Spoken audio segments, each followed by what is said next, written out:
Hello there, everybody. Welcome into the finale, Playday number 1. I'm Kingfisher, joined here by Nosai. We have a great matchup between two outstanding teams today. It's going to be SOAR versus QOR, so I'm sure something that will tongue-tie us plenty of times over the next couple hours.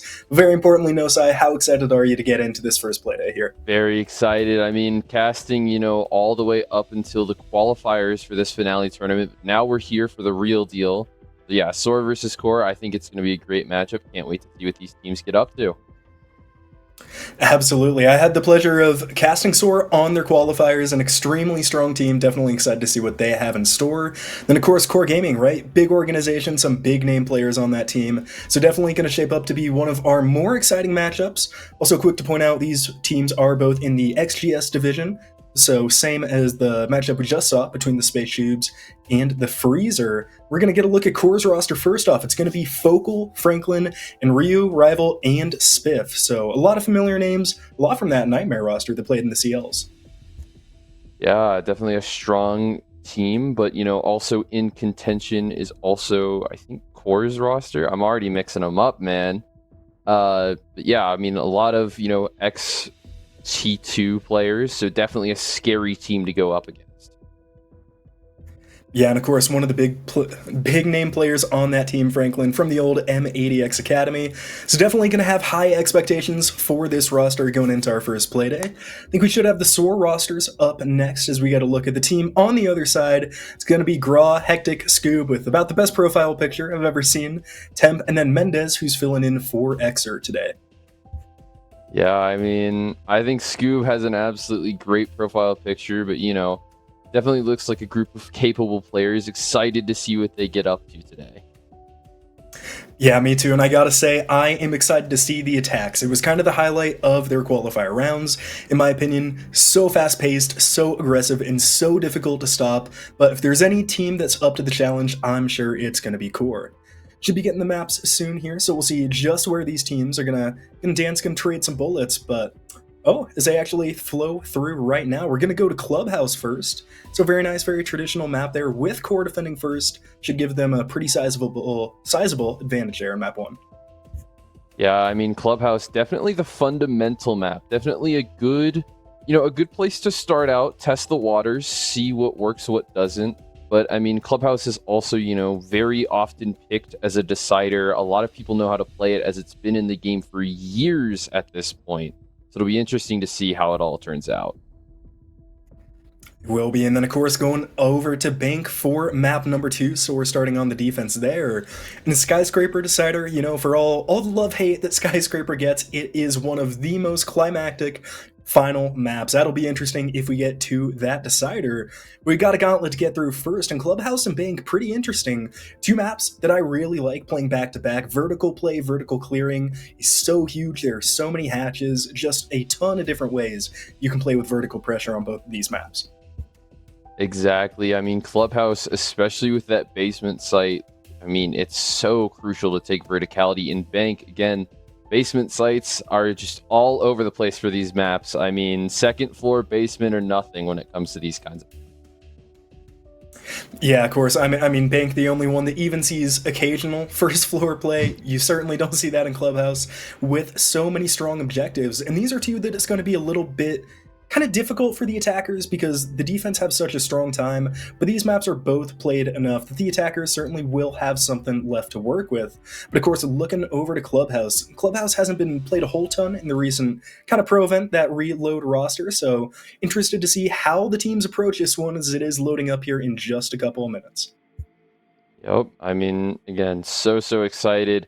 Like I said earlier, a lot of fundamentals come out on Clubhouse. I mean, like you were saying, attackers know what to do. It's not quite a new map as Lair or Labs, but it's definitely interesting. So we'll see as we get into the game here. It looks like we're going to start with some bans. It looks like QOR is going to start first with the attacker ban as they're defending. Yeah, of course, don't have that new ban system yet. One of the few highlights from the reload event, the new ban system is fun. And Capitao, interesting, going to take out first, at least when they're on the defense, should make holding that catwalk much easier. And in turn, SOAR are going to turn around and ban out the Monty. So yeah, catwalk defense is going to be strong for once on Clubhouse. Wow, yeah. I mean, I've seen a Montang, ban, but no Blackbeard is definitely interesting. A zombie coming out, with the Capitao being banned as well. Definitely interesting. Catwalk will be in an interesting position, I think, for tonight's match. Certainly will be. Valkyrie going to be the last ban of the four. Valkyrie pretty strong on Clubhouse. It's not the biggest map in the world, but there are so many little niches. There are so many spots to hide those black eye cameras. So definitely like the play there. And then just to clear up any confusion, I believe cargo ship is temp, and on the other side, food truck is hectic. So a little bit of name confusion there for SOAR, but don't worry, we will get it sorted out. Yeah. Apologies if in the moment I call them food truck or cargo ship, but it looks like Core here are going to start off with a pretty standard defense. We see a Fenrir, a Castle, Goyo, Mute, and Smoke. Pretty interesting. It looks like, Core's going to take a lot of space on this map. Normally, the last match I saw was Karn and Co. against some other team I can't quite recall right now. But, Karn and Co. just love to take a lot of space, and it looks like Core's going to go for that exact same setup. Going to be a very heavy top floor defense. Interesting setup down low as well. Mira didn't go banned out, but the team isn't going to use it, and they're also going to full reinforce that church wall, something that we don't see all the time, so attackers should have a little bit of a leeway whenever they push down those main stairs. But of course, the problem is going to be how do you get past that extended roam? Got Mute on the top floor, Rival sitting close as well. It's only Franklin on the basement. Yeah, I mean, very... Oh, but it looks like SOAR is going fast here with the Blackbeard. Trying to catch any of these defenders out of position, using the Aurora to seal off Spiff there, and it looks like Scoop's going to find a pick on the Focal. One kill early as Focal goes down. Food Truck's going to hit the floor as well, but be revived instantly by the player inside. Now Scoop going down the stairs, so is Cargo Ship. And this double shield comp could pay off in dividends. There are still only a handful of players downstairs as the rest of the defenders finally rotate in, but they're all pushing down the main hallway, and Rival's going to cap off with the first kill for the defenders. Yeah, it looks like now it's starting to slow down just a little bit, but all the defenders now off that top floor, giving a ton of space for SOAR to work with should they choose to go back upstairs, which it looks like they're going for right now. And I like that call from SOAR. They took so much ground, and they instantly dismantled that roam without clearing out a single roamer. They just happened to get Mute, and now everybody from Core has to fall back. A great attack, and look at the time, too. Over a minute 40 for them to play around these hatches, try to find a different avenue. SOAR set themselves up outstanding here in round one. Yeah, I mean, still paranoid around site, but it looks like most of Core is staying, somewhat off site, only 1 or 2 rooms away. Maybe there's a defender on the flank. Yes, there is. I think it is Fenrir. Interesting, maybe trying to find a pick really quick, try and turn the tide towards Core, but it looks like Scoob is going to walk in here.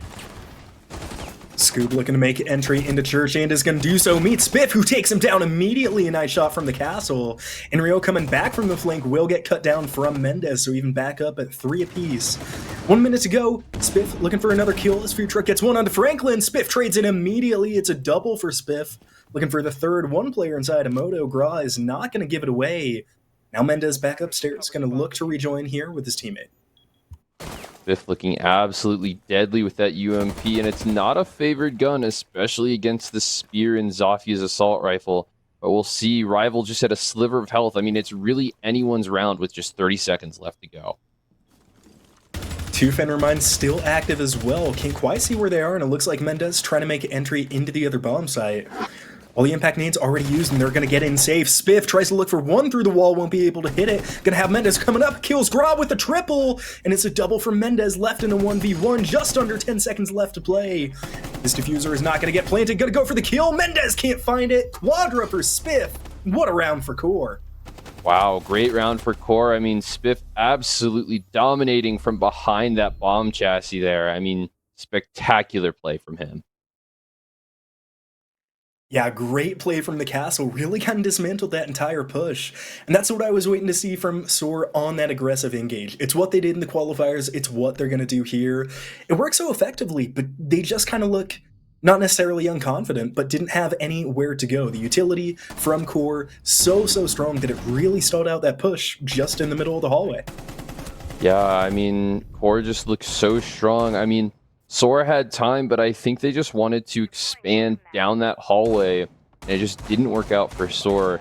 But Core, using what they had left to their advantage, they might not have had a ton of ground or a ton of space, but they did have a lot of what I'll call valuable space, where they have, murder holes or a bunch of utility that is able to lend them, just a little bit more to turn the tides in their favor. Yeah, very strong first round for them. Now they're going back upstairs. Bedroom gym is going to be the site. Interested to see the pacing here from SOAR, with them getting into the building, getting kind of towards the objective so quickly last round. Gotta imagine it'll be even easier this time. You can get up on those windows in about 20 seconds if you run quick enough. So there is going to be a lot of pressure onto this Core roster. 3C4s though, so should have plenty to deal with the attackers. But no shield this time. Was a staple in their qualifiers, but Scoob gonna 6-pick off onto the Nook instead. Yeah, I mean, the Nook and the Deimos definitely interesting here. I think the plan for SOAR is to do what they did before, just get in fast and cause as much havoc as possible, as it seemed to work out in their favor. And it looks like Scoop's trying to see if he can just find anyone out of position, anyone unaware of where he is. I don't think it's going to happen just yet. Yeah, Scoob with an interesting angle through the hatch. There is one player who's off-site for Core. It's going to be Focal on that Frost, still roaming around the garage. With some drones set up, they should have an angle on this Frost if they choose to pursue it, and the Bandit, in the meantime, keeping them off of cash. Scoob, to the best of our knowledge, is still unspotted here, and he's going to walk up the stairs and shouldn't encounter a ton of resistance. We'll see what happens, though, as the Nook is starting their way onto the staircase. Focal looking for an off angle here, but yeah, like you're saying, I mean, that Nook gadget to disappear from cameras and look, no. just ever Focal catching food truck just out of position there. But Scoob on the Nook, I mean, he is almost undetectable to cameras, and his footsteps are super silent. Definitely could be an issue if Core lets it go untreated, but it looks like for right now, Gra gonna try and pick, but it looks like Focal's gonna do a run out on the Gra, and Spiff is gonna find another pick. It's not looking great for Sora, but Scoob, the man in the back line, and Mendez just going to bring it right back around for Soar. And now how about this? They have site control. Nobody is in here for Core. They're all off site. The Frost from the first floor can flank to come through construction. First is going to die to Scoob. Scoob can't hit the shots onto the second. It's Spiff making their way back in. Mendez to take the fight, and Scoob gets the kill. Focal moving into Logi. And how about this? The 2v5. What an attack from SOAR to turn it around in the last seconds. Wow, I mean, Scoob just absolutely the pivotal player. I mean, nobody knew that he was in that room, and that's what makes Nook so deadly. I mean, can't see her on the cameras, and you can't hear her until it's too late, and it just happened to work out perfectly for Soar. That was an impressive attack. It was like incredible misdirection. I don't think they intended it to be that way, but it kind of worked out. Everybody was so focused on that garage side that they just completely missed the Nook coming up and the Thatcher right behind. Yeah, big early kills from Core. Definitely some strings to work with. I think Focal on that Frost particularly had a really nice defensive round. Now they're going to switch things up. And I'm interested. We talked about this in the pick and ban phase, but I really want to see how this catwalk plays out. With the operator bans, theoretically it should be pretty easy for the defense to hold it. No zombie to work with, but really no big tools from the attackers to clear it. Yeah, I mean, especially now with the change that you cannot cook frag grenades, it is definitely hard with no Capitao to be able to flush out areas. I mean, there's no Goyo, so it's not like you can hope a canister accidentally goes off, but it looks like the entirety of SOAR is going to change their roster. It's like they're going to go Sens, Thermite, Thatcher, Ying, and Sledge. I think their plan here is definitely going to be to try to break open that CCTV wall. Maybe create a little bit of a distraction. Like we said, SOAR likes to go very fast, very hard. And I think that Sens wall, it's a massive it's a massive wall of smoke, rather. So probably trying to go for a fast and hard plant here, but we'll see what happens. And no wall denial on the roster for Core, so SOAR is going to be able to open up that CC wall whenever they want. Looks like right now from Gra. And with all the ADSs out on the catwalk, as we saw earlier, there is no utility outside of the smoke grenades to stop SOAR from planting on this bomb. And the first one, already used by Inrio, very smart to kind of dispel any rush that may have come. And indeed, it will help for a couple of seconds. SOAR showing a little bit of restraint, but the question is, where is the rest of the roster? Looks like working their way in from the first floor. Might be looking to isolate the player out here in Garage. I believe it's Rival sitting up on the catwalk. Yeah, it looks like Bra and the rest of Core are just going to try and open and create as many angles as possible before trying to plant or make a take. I mean, they still have 2 minutes left in the round, but it feels like it's been 4. And it looks like Food Truck down here at the bottom. Maybe you're going to see if there's a defender on the other side of the castle barricade. Beautiful push and tactics, actually, from Scoob and Food Truck to try and ying out the defender, but Spiff is wiser and will take out Scoob. The super shorty from Spiff nets one, and Focal will get another, and now they're going to swing, try to pick up the down player, and what a pre-fire from Focal. The Shadow gives it away, and the Jaeger with a quick 2. Rival did go down on the catwalk, but should be able to be revived here. With that smoke, doesn't have clear shot in the Frost, will stand back up, so Mendez in another 2v5, we'll see if they can make it happen this time. Significantly less resources, just a couple of flash bangs to help them out. Ra doesn't even look anywhere besides hesitant to push into this breach. Yeah, I mean, it's definitely a tough situation, especially with players like this. I mean, 2v5 is not a great situation to be in, especially when, you know, with a game like Siege, it's one shot to the head to kill someone, and we can see it with Focal, and we see it with Gra. I mean, they just walked in and they disappeared. I think I counted about 3 different bullet streams heading straight for the Thatcher there the second they stepped into that site. I mean, just put in a very, very tough position to end that one off. And Core going to pick up their second win. Going to go back downstairs to Church Arsenal in from the team makeup. Looks like they're going to have a pretty similar composition. Interested to see if they do anything different. They did lose most of the map control within the first minute 15 last time. Kind of an unorthodox push from SOAR, but we'll see if they're adjusted to it this time around. Yeah, it looks like SOAR coming in with Ram and Sentry here, probably trying to look and see if they can open up all of that kitchen. It looks like Core is going to change up a little bit of their defense here, too. We're seeing the Goyo come back. We're seeing a Cade now. Haven't seen him for the start of this map, so it'll be interesting to see what happens. But I'm definitely interested. I mean, Core has been playing pretty well, but I mean, SOAR to be able to take a round this early on an attack is definitely good for momentum. I mean, going to 6 rounds, you have to make sure that, you know, you're not stuck in a 6-0 and you have to flawlessly defend your first round. So I think it's a pretty good look for SOAR, but we'll see what they decide to do here as the round actually starts. Looks like they've gone off the Ram, though. Yeah, and it looked like they were kind of hiding the Kai there in the early game, so didn't even need to, really. Has to be pointed out, there's 0 hard breach on the side of SOAR. They will not be going for hatches, won't be going for a dirt. They might be going for a gunshot here into the player lurking inside a bar. Spiff avoiding danger, and now one down inside an oil pit with a grenade thrown to the wrong side. It's going to be Focal in a world of hurt down here. They're looking for the kill, and Rival's going to be the one to get it. Focal still dancing around in oil, and just distracts for a double kill from Rival. How about that? The mute shuts it down, and now SOAR, seconds in, are 2 men down. Yeah, I mean, absolutely great play from Core, having Focal be the bait and having Rival just stay up on that CCTV. Nobody knows where he is, and he can just swoop in for the kills. And it looks like Mendez just didn't quite see Inrio there. I mean, Core looking absolutely dominant on this CCTV. Or, no, this basement defense, rather. They're not even in CC, but they're playing it like they're defending CC. Finally going to get the first kill, but traded out right away, and Inrio's going to pick it up for the last one. SOAR with a very quick loss there on their basement attacking round. If you were keeping an eye on the util, right, they didn't know what they were pushing into because they lost 7 drones already, sacrificing a lot of those to the defender bullets and really kind of hurt them there. Didn't know where the mute was, wasn't able to get a good line on the Goyo for Mendez on that Dokubi. Now they're going back up to Bedroom Gym. This is the site they did win the first time, but you could put an asterisk there because outside of some hero plays from Scoop on the Nook, really shouldn't have. Yeah, I mean, the other thing too that Core and Soar have both demonstrated, I mean, we saw the Ying and the Sledge try and push the castle earlier. It's not like these teams are uncoordinated. I mean, we saw it too with Core just last round, Focal being the bait. We also saw it earlier. I think Core had, I mean, Core's just been playing for trades, and they're definitely willing to play off of each other.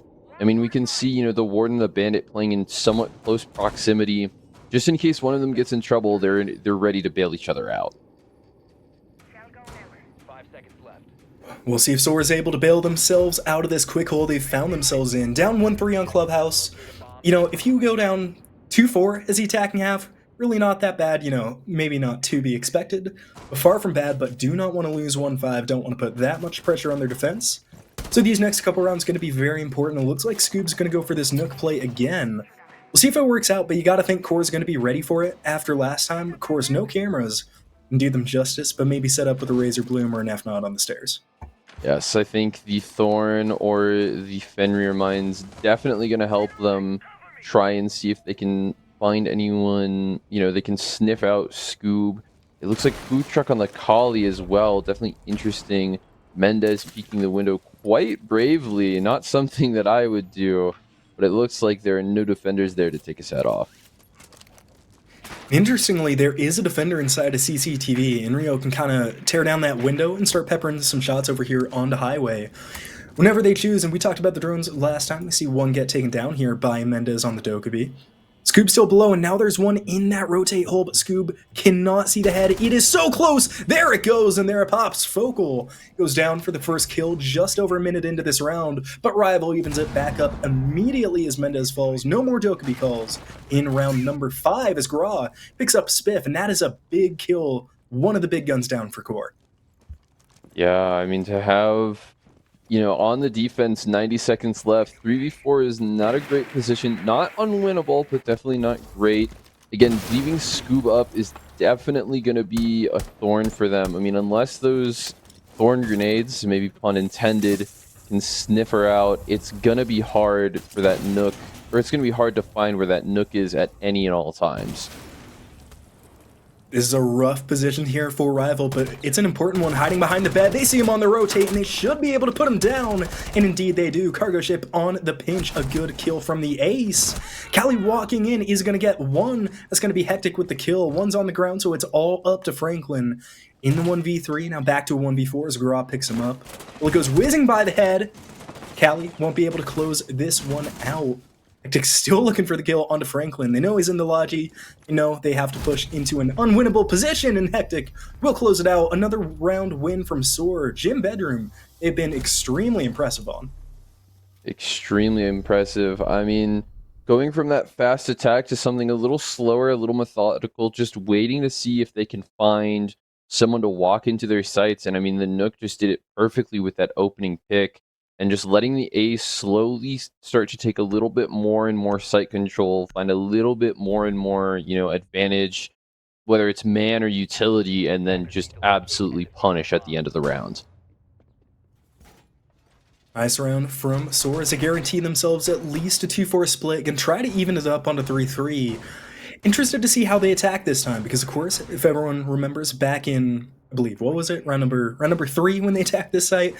They kind of just tried to filter in through the breach. They really didn't attack any off angles, didn't see anybody bedroom side, construction side. They really kind of filtered either through the garage or through the breach, and it really did not go well for them. Definitely hoping for a more three-dimensional push this time from the attackers. We'll see what happens. No Blackbeards are not going to have that shield presence either.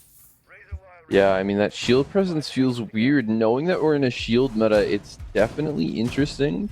But I think both teams, I mean, their gun skill is just so impressive that I think, having the more time to ADS just makes the shield a little less useful. It looks like Core are going to go for mostly a second floor hold here. Looks like the Fenrir holding down the other side of the building, the Jaeger up top.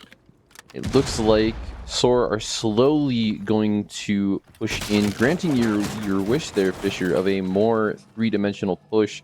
Pushing through the bar, trying to push through the wall as well, or the CCTV wall as well.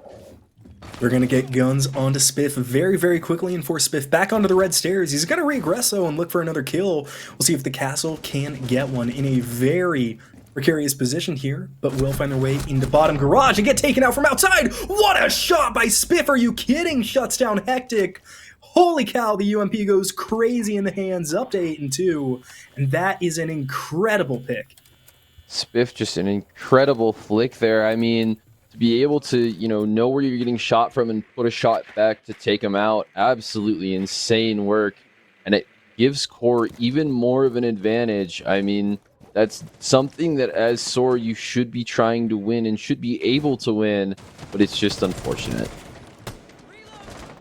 And Spiff should be in a dangerous position here, but Rival up on the catwalk, keeping them safe until now. It's going to walk in a double from Temp on the ace. Nice job making an entry now. They just got to turn it towards sight. All three of the defenders are in sight, with the exception of Franklin hanging out in construction. With Scoob and Logi should be pressuring it as well, and Temp just walks up the catwalk, gets taken out, and that's the diffuser down as well. Focal with a big kill. Now SOAR are going to have to kind of readjust, re-engage, and Franklin goes down running across the doorway. The breach was open, and Mendez with a quick double from the Dokkaebi. Focal, last player remaining, has a diffuser at his back, but is going to need to frag out because Gra is pushing up this garage with the diffuser, with the shots, and will put Focal in the dirt. SOAR with an even split for their attacking rounds, and some impressive ones at that. Very, very impressive. I mean, like we said before, a lot of this comes down to fundamentals, and both these teams have been looking absolutely solid in what they're doing. I mean, I think every site has been almost like a 1-1 or a 1-2 for between SOAR and Core. I mean, they are just trading blows between rounds. Yeah, it's felt very punch for punch, very back and forth. One more look at the play, and then that entry from Temp busts that round wide open. Of course, Mendez with a good one as well. So now we're going to see SOAR in the defense. And I'm interested to see how this goes, because I think it's going to look pretty different. As aggressive as they are on attack, it's going to be really hard to hold that same level of aggression against a team like Core. Incredibly good. We'll see how effective they are at roam clearing on this map, which can be kind of difficult for some teams. I'd imagine they have a ton of difficulty with it. But we'll just have to see as we get into round number 1. It's going to be another basement defense here. SOAR this time. Going to start it out in a very sneaky hiding spot on top of a bear from Focal before hopping down. Yeah, I mean, it looks like too we can start to see, where these teams think differently, what they like to do differently. We can see Core bringing Hibana, Grim, Buck. I mean, we did not see that with SOAR's attack. But we did not see on Core's defense and Ella. We did not see an Aruni on their defense either. So it's definitely interesting to see what both teams value when it comes to this site. I mean, I think we can see Scoob playing, in that bar area, Gra up top, just trying to be a roamer, trying to waste some of Core's time. But it looks like Core have sniffed him out quite fast, and it looks like he's going all the way back down to the basement. Looks that way. So if you remember back at round 1, SOAR had a really quick roam clear by way of just brute forcing their way onto site. Core being a little bit more methodical with it, but it's working nonetheless. Nobody left on that second floor. We do have a handful on the first, including Scoob, who's just kind of, if I'm not mistaken, still crouching by the stairs right under the pool table. So we'll see how that goes for him as Focal drops, and Focal now has Iruni at their back, but it looks like neither are aware. Scoob with an angle, but will not see Focal walking through. Which has to be careful, though. If they get an eye on this Aruni, it could be deadly. They're spraying through the barricade and still missing each other by a matter of just inches. Yeah, it looks like Scoob. I mean, it's going to be whoever makes the first audio cue. I mean, Scoob knows that Focal's there. Scoob is such a valuable angle. He's going to find 2 and quickly start moving around trying to find someone else. But it looks like Focal's going to pick him back up. Scoob goes down, but does the job, up to 8-4 with 2 kills and 2 big ones as well. There goes some of the hard breach for the hatches. Still with a Hibana in tow, but the buck hurts. Being able to tear open this flooring around the kitchen is huge, and the nitro cell is bigger. Mendez with the big kill onto Focal. Another one of the top fraggers for this Core team, and it's down to Inryu and Franklin. Still looking for their first kill of the game. We'll see if they're able to get it here.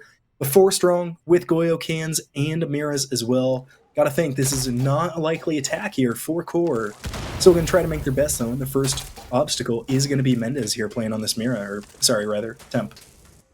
Yeah, I mean, it looks like just with the raw amount of util, I mean, the Ela mines and the Goyo canisters, I mean, we can see SOAR start to slowly pop them. I mean, they're going to last almost until the end of the round, forcing Core to move around and take different angles somewhere where SOAR can corner them and punish. You still have a player sitting dirt as well. It's going to be hectic there under the name of Food Truck. Going to be difficult to push out. It's going to have to be some very quick kills and a lucky plant if you want to win this round. They're going to push heavy into Armory. 3 members sitting there for SOAR. They're going to fall in. Franklin will be the first contact. Stands up at the wrong time, but will get the kill anyway. Mendez with the doubles. Rio falls and running out of time. It's all over. Hectic gets the last one, and SOAR now take the lead for the first time this map. Yeah, SOAR looking great on their defense there. I mean, to take those 2 picks so early, I mean, yeah, Scoob to die so early is not great, but for him to find, like you said, that buck to not be able to open all that flooring, to not let the attackers have a little more time to see where the defense is shifting and maybe try and find a pick was absolutely huge. Attackers need to locate and defuse as many bombs. Yeah, definitely hurts when you're really only looking through the hatch and they aren't presenting much. Of course, the double kill that starts it, very well done by Scoob. And the rest of the team just can't get anything going after that. The Nitro Cell as well from, gosh, I don't know why I'm blanking, Mendez onto Focal was very good as well. Just kind of seemed to snowball out of hand for Core. We'll see if they have any more luck on Bedroom Gym. Which, while you do need some roam clearing over towards Cache side, shouldn't be as kind of precarious. Definitely not as much potential for defenders to just hide and take out 2 of you, so at least shouldn't lose as many members to this roam clear, which is played pretty standard on Clubhouse. Yeah, and it looks like for a lot of hard breach potential coming in. I mean, Thermite, Hibana, and Ace definitely going to be looking to open some walls here, but I think they're going to need it. I mean, that CCTV wall, that constructor wall, the bedroom wall, or the jacuzzi wall, as well as the castle barricades, as we can see in Rio here, already dealing with those. Definitely going to be maybe a faster paced attack for Core, but there's going to be a lot of destruction, I can guarantee you that. Will be, and there are bandit batteries on that CC wall, and they don't have anything to deal with them outside of some frag grenades, if they're able to bounce a few through. Franklin going to be able to open the construction wall at the very least, because Gra, now moving over to the bedroom, is going to be trying to trick that jacuzzi. Rival, in the meantime, has gotten control of Catwalk and is going to meet one coming up into Cache here. It's going to be Scoob sitting on top, and of course has Hectic as well on the red stairs. Looks like Spiff below, though, could go big here. 2 members close, and that Fenrir is holding a tight angle on that Deimos at the bottom. Yeah, it looks like Core here just going to try and find and see if they can pinch all of SOAR out of the CCTV construction area. But it looks like SOAR is getting ready to fight and hold for it. I mean, they have 3 players over there. It looks like Food Truck's going to get tagged up, though, by Focal. Focal unable to confirm the kill, unfortunately, but Rival pushing in can order the crossfire. Spiff gets the first kill on Gra. Now the Fenrir is in trouble, gets away back into Cache, and gets aggressive, trying to take out Rival here, and will not. Franklin hanging on Repel, able to get them first. Hectic falls. And just like that, 5v3 in favor of Core. Temp moving through the site and try to find something. They're holding construction very strong, and similar to some attacks we've seen from SOAR, Core are just attacking from one side. There's no pressure on the other side of the map, so they're going to have to walk straight into the waiting bullets here from SOAR. Yeah, and it looks like Mendez holding a bit of an unorthodox angle, just barely not outside to be detected, but a great angle. Like you said, SOAR is taking this exclusively from construction. It's just now that we're seeing Focal start moving around, trying to open up other avenues for his team and SOAR. Still some X-Kairos pellets from Inrio, so can open that last castle barricade. 1 player behind the mattress, 1 in lodging, still 1 in that 90 hallway. Looks like it's gonna be Temp there. Still playing with the UMP as Mendez falls. Rival with the big kill, now down into a 5v2. Just under 30 seconds, 1 kill goes the way. Temp gets 1, Scoob with the second, and just like that, it's not out of the woods yet as SOAR are still kicking in this. 1 in the bedroom, the other 2 outside. Spiff with a double on the cargo ship, and Siege chiming gets a better as Scoob as Inrio peaks at just the right moment. Looked like they had hope for a second, but Core is going to take their first attack. Or looking absolutely great. I mean, they just waited. I think they almost let SOAR start overthinking and then just punished the mistakes. I mean, we saw quite a few players for SOAR try to rotate, or like you said, I mean, that siege timing, it gets me, it gets everyone in this game, and we've seen it quite a few times from the qualifiers to right now. I mean, you look away at just the wrong moment, and that's what happens to cost you the rounds. Yeah, unfortunate. Still would have had a long way to go to get back into it, but you know, you never know. Could have been a spark plug, rather, for SOARs. Now they're going to even back up to 4 apiece. And a reminder, this is SOAR's map pick, so definitely expect them to do well. And on defense, should be set up to, at the very least, get us to overtime. They're going to reattempt this bedroom gym site. A little bit different. They're not going to rock with the Mira this time. It looks like they're going to go with the Warden instead to kind of fend off some of this attack. See how it works out for him. Of course, QOR last time pushing pretty much just through cash until really about the last 20 seconds. So we'll see if they go for the same strategy and if SOAR is ready for it. Yeah, I mean, we're starting to see here, I think all of SOAR is all up on that 3rd floor. I think, you know, it's the same thing where some teams like to be roam heavy, but some just like to take up maybe an entire floor, or maybe if the map, you know, is even bigger than that, just, you know, a little section of it, but make that section so hard to get through. And I think SOAR has been doing a great job. I mean, they're letting QOR take up, you know, this CCTV room, but I think once they enter that construction site hall, or maybe even cash room, it's just going to be so hard for them to get through. First shield play on the board for QOR here is Focal's going to be picking up this Blackbeard. C4 out, and C4 won't find anything from Scoob. Focal was close, so good C4 nonetheless. And with that castle barricade falling, SOAR now going to have to be very careful. SOAR barricaded that cash wall last time, so the Warden shouldn't have any backup. And look at the angles coming in. Still looking downstairs, but to no avail. I mean, I think part of it, to be a siege player, you have to be so cautious. It looks like Scoob is just going to find a free kill on the Focal there. Franklin will trade him out, but it's just a little too late. I mean, that shield to be able to breach in and take a little bit of presence and take point would be great for QOR, but it looks like they're not going to have it for the rest of the 90 seconds of this round. I mean, a good play by Scoob. There's zero way the Warden escapes that room alive, so able to take one down with you. And the shield to boot, definitely good job. QOR just not set up on that crossfire to get the trade. At least immediately, they do get it eventually in Graw Falls as well, so they are in a 4-2 advantage. But just like last time, they're pushing mainly from the construction side. They have the windows open, but at least as of last time we checked, the jacuzzi wall is still closed, so Mendez should be enough here to kind of stall this attack on the windows. Are really going to be counting on Temp there inside of Logi to stall out that main push. Yeah, Mendez just taking it low and slow.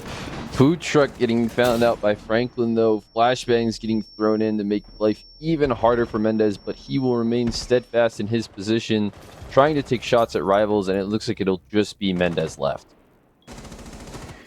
And too much time as well. If there's only a few seconds, maybe there's a chance, but there is more than 30. Mendez finds one, almost a second. The QOR take another round, back on top, up 5-4, with just a handful of rounds left in this map number 1. Yeah, I mean, we've been saying it, I'll say it again. They have been trading punches non-stop this entire map. But, I mean, QOR looks good for, you know, one round, and then SOAR just comes right back. And so, interesting match, but I think, you know, another thing, too, is being on the defense for this second half, specifically for SOAR, I think they might be in a little bit better position. I mean, I know the scoreboard doesn't say that right now. It is 4-5, SOAR is down, but being able to have those attackers come to you and being able to set the precedent first with the attacking round, to know what you need to be able to do on the defense, I think is great for SOAR, at least for their mental in the long run, which especially in a best-of-3 setting like this is what matters a lot. Definitely will be. QOR also needs a 3-3 split. In order to guarantee overtime, they're looking for more, though, as they go back onto the basement. The first time they attacked this really just didn't go that well. A large part of that was kind of an untimely double kill on this top floor, followed by a C4, really a 3-man swing in about, what, 10 seconds, maybe, yeah, for being generous. So definitely don't want to repeat that if you're QOR. And if they win here, it can move themselves up to match point in our first map. Scoob with another aggressive take this time, but not going to find anything. Retreats back to the basement very, very soon. It looks like it's only going to be Gra outside of sight. Yeah, it looks like Mendez not choosing to fall back here. Very interesting. It looks like the attackers' core here already scouting around the map. I mean, a lot of drones being used, trying to find exactly where the defenders are. But as you can see with SOAR, almost all of them are down on that basement floor. Interested to see if they've seen Gra yet. Playing on that main staircase, and indeed, just as we say it, the shots ring out and the kill follows. All the way from second floor. Nice angle there from Focal as Gra tries to make their way back down those kitchen stairs. Now, just like we remarked, everybody left in sight and plenty of drones up. 4 cores, so theoretically should have enough on the flank to ensure that the defenders stay on that bottom side. They attempted to flank up these kind of side stairs, the sword stairs last time. See if they do the same here. Hectic on the Cade is pretty close playing in the utility room there. Yeah, I mean, the utility that SOAR has right now isn't bad. I mean, those Legion mines, they only become more prevalent as the round goes on. The Ela mines, even after Gra is dead, still messing with the attackers here.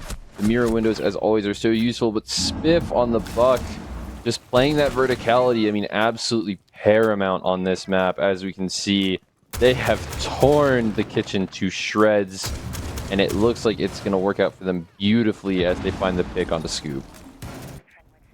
We commented on them missing that buck all the way back in round number 7, seeing just why it's so important here in round 10.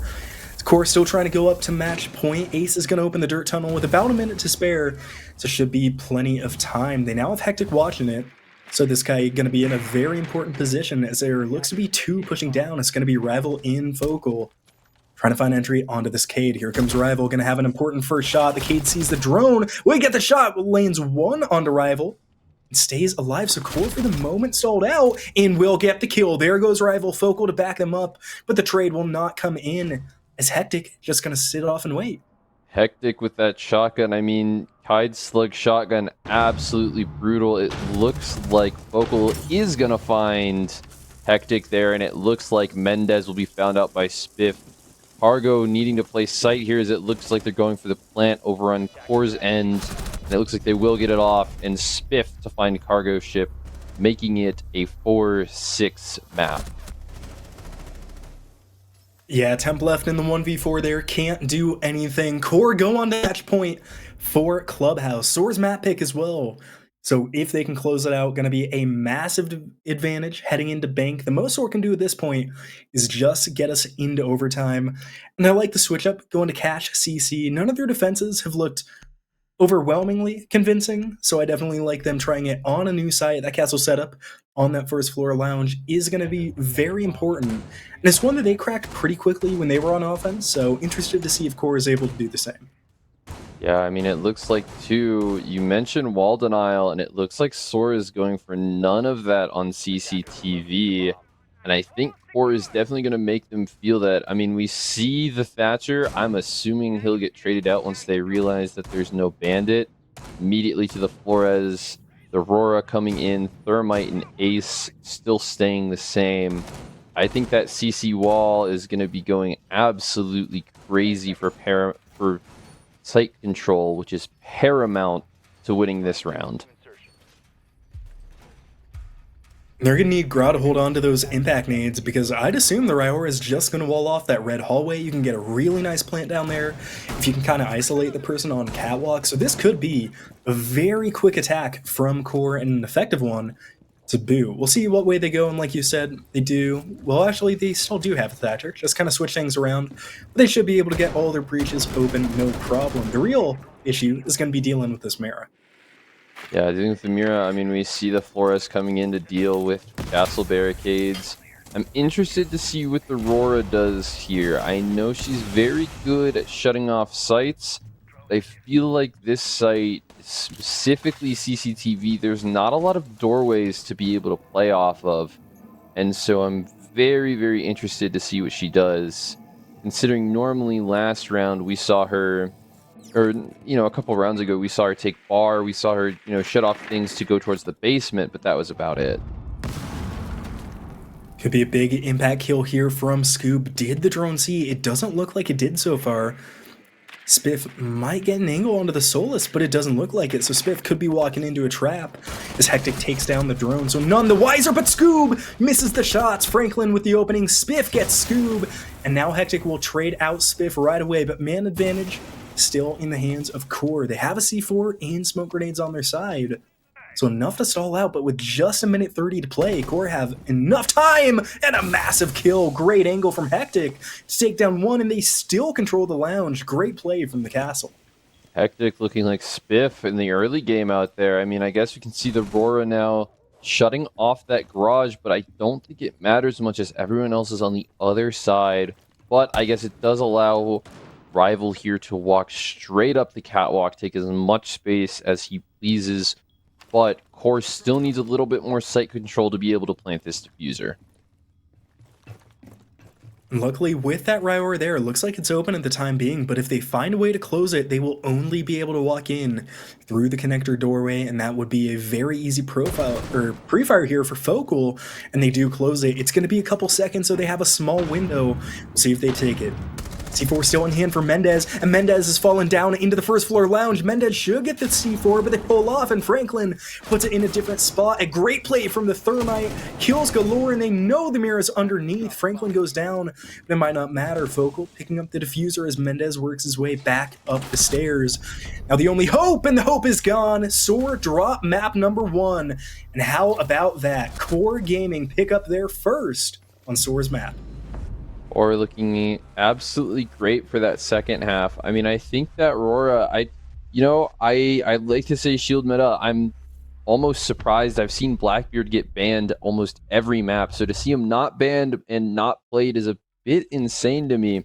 But I think that Aurora barrier did just as well as a Blackbeard would. I mean, the presence on that CCTV door, we saw the Mira try to peek it, and she just quickly saw that it was Aurora and looked away. But if the Aurora was there, could have pulled up the barricade and instantly shot her. So absolutely phenomenal plays from QOR for that ending round. Yeah, great job making use of utility, of course, knowing that they would have to go underneath, and you only got one C4, so they can rarely deny that plant once before it goes down. Very nice job by QOR, and impressive rounds from the attack. Attacking teams took 7 of the 11 rounds there on Clubhouse. That doesn't always happen. We always like to see it when it does. It's very impressive. But now moving into Bank. Bank is a map that, well, probably about twice the size, I feel plays in a similar way. You gotta clear top down, gotta be careful of vertical. So if you're QOR, you're sitting back like really happy because theoretically, you should come into this map swinging.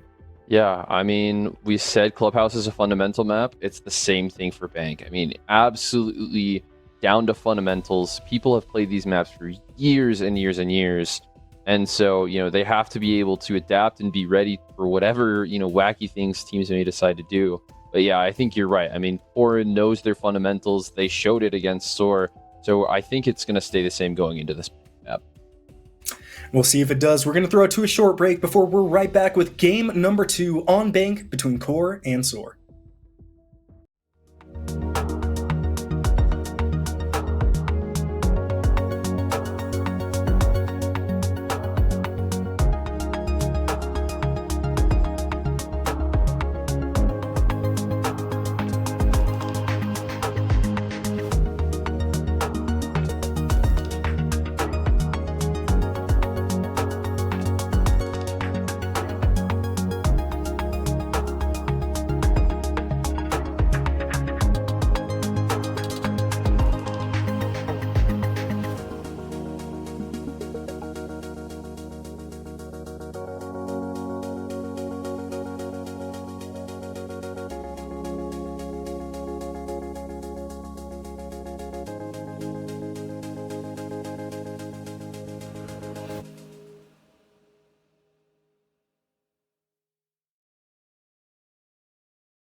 All right, everybody, welcome back. Game number 2 on the horizon, but before that, just a quick recap of all the highlights of game number 1. Core taking it 7-4, once again, Kingfisher alongside Nosai. And Nosai, when we're looking back at this map, there were moments from both teams, but it seems like in the end, SOAR just lost steam. Core heated up. What do you think is going to be the key to them kind of getting their mojo back here on Bank? I think the key thing here, I would think, I mean, I know that the attacking and the defending sides are already decided, but I think if you're SOAR, you want to start on the attack here after losing that last map. Be able to set your precedent, know what you're getting into when you get to that defense, because Siege is a game where the defense is definitely favored. I mean, we want to try, your defense is your way to funnel attackers, take engagements on your terms, and it looks like SOAR is going to be defending first. Great move for them. I mean, I know they couldn't have seen this coming, but I think the other thing SOAR needs to do here, I think they may need to lean on their util more. I think, they're not doing bad site setups. They're not having too hard of a time, but I think being able to stall out core just a little bit more would be a huge help to them. I'd agree for sure. Utility so important in Siege, and especially when we look to the future of this set as well, right? If SOAR's able to win this one, they're going to be going on to Skyscraper. Skyscraper, one of the most technical, the most utility-heavy maps. You're not going to be able to walk onto Skyscraper just as a team that hits shots and win every time. So if there's a time to start using the util, it is right now. It was one of really the only things missing from their side, because the gun skill on the side of the SOAR I thought was pretty phenomenal. It was just really core taking kind of better gunfights, more advantageous. The SOAR, like you said, is able to kind of leverage that utility. Should be a much smoother game for them. And on the other side, core and attack, they were so hot those last couple of rounds. It'd be hard to imagine they get slowed down too much. I think it took 4 straight at the end of that game. Yeah, I mean, like you said, the gun skill just absolutely amazing coming from core here. And I think that's one of the things too. I mean, fundamentals does not only mean utility. I mean, when I've seen it for most maps, for a lot of the qualifiers, a lot of it came down to util. But now for this map, it's all about gun skill. I mean, core has just been hitting nasty shots and nasty angles, and it's just been a detriment for core, or for SOAR rather. And it looks like SOAR are going to come out and ban the Montang, leaving core looking to ban someone here. I would guess a Blackbeard. And it looks like it's going to be Twitch. Very, very interesting. We don't see these operators, especially a Twitch ban, a lot. I'm very curious. Blackbeard has almost been a paramount staple throughout this entire tournament. Valkyrie coming right back. I mean, that intel absolutely crucial on a map like this. Yeah, and I think core was the team that banned out Valkyrie in the last map as well. Of course, no Valk on Clubhouse, courtesy of core. And I like the ban here from SOAR onto the Mira, because the Twitch ban just tells me they're trying to make basement easier, right? You don't get your mirrors popped, you don't get the Vulcan canisters popped. It just kind of makes it that much more simple. So from SOAR banning that out, sure, it makes them a little bit harder on themselves. But I think attack was definitely their strong point, so anything they can do to help their attacking rounds, definitely a smart move. Enough note, Vigil unbanned. Looks like Scoob is going to be piloting that.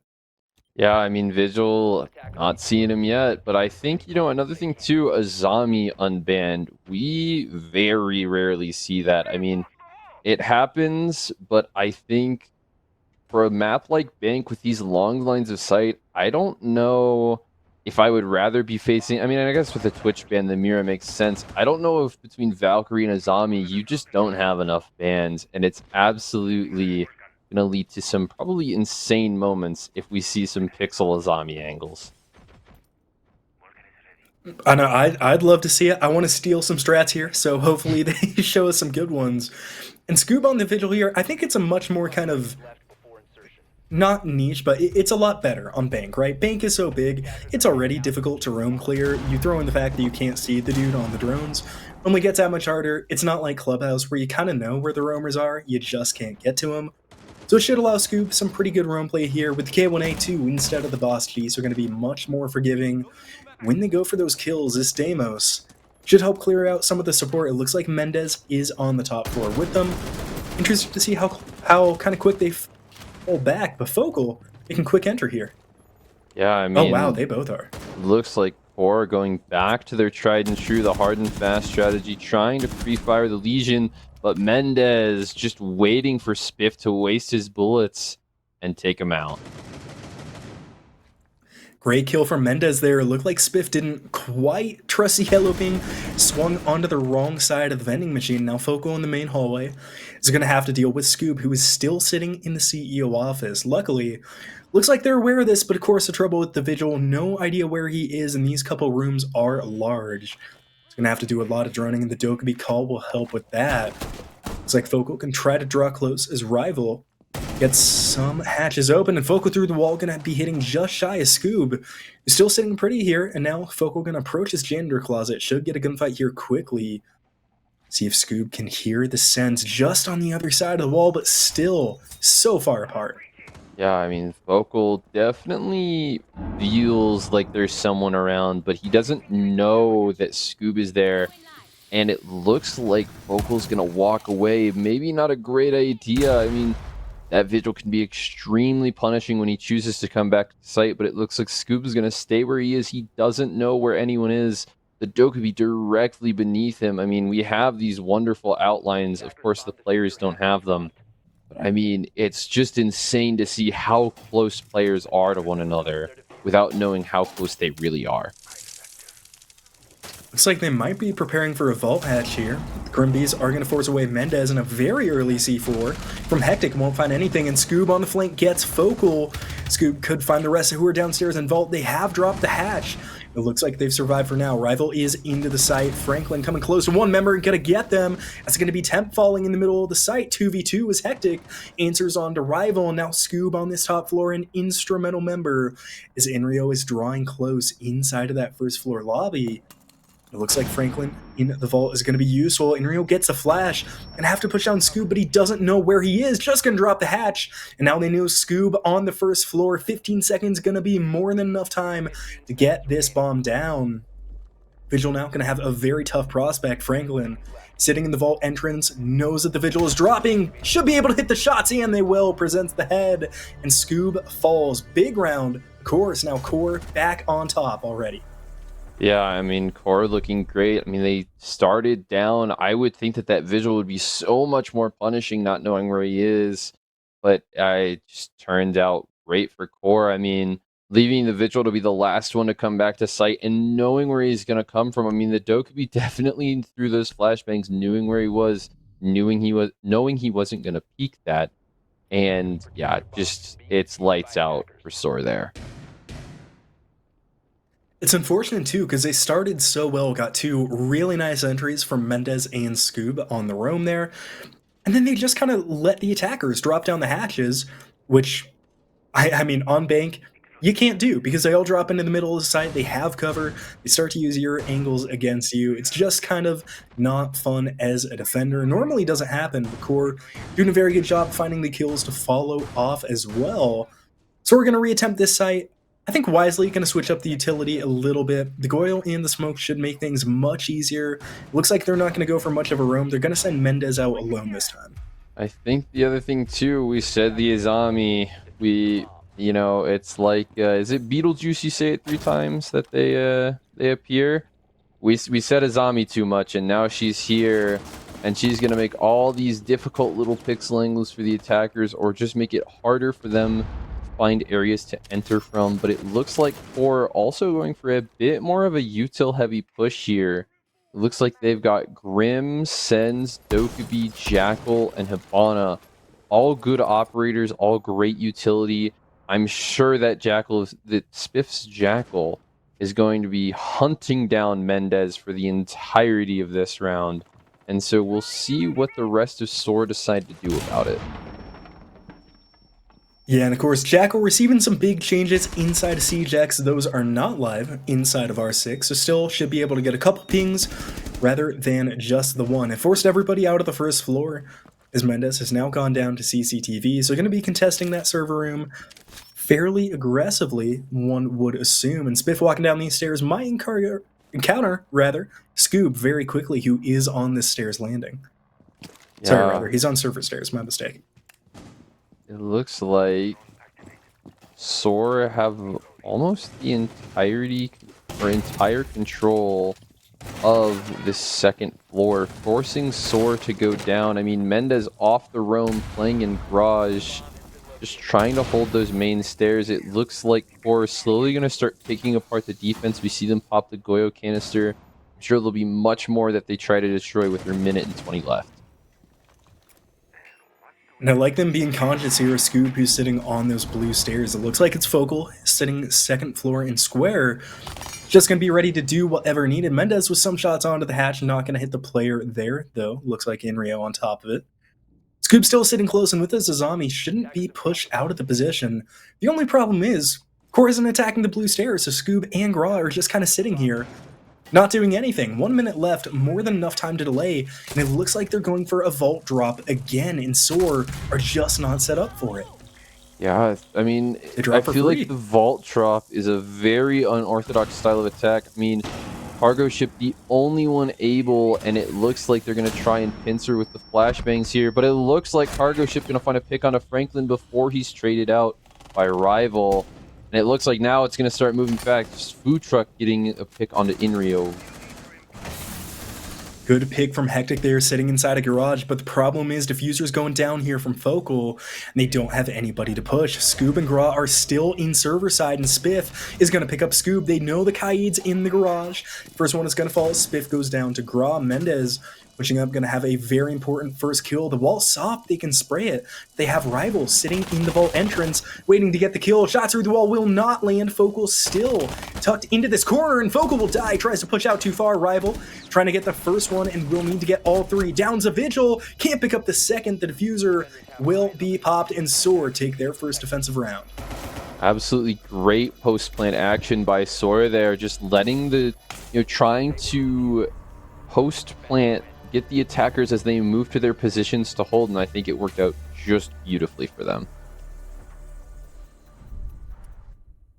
The attack was like pretty good, It did some things. They were able to get into the side effectively, but just kind of lost the gunfights. It didn't look like they were prepared for what came after. And I'm very impressed that SOAR won that round. It's what we were talking about, their strong gun skill keeping them in this game, because despite having, in all honesty, 4 people on the other side of the map not looking at the vault, they still managed to retake that round, so good on them for clawing that one back. And an interesting strategy now as the Clash has arrived. And that's where I start to get excited as a caster.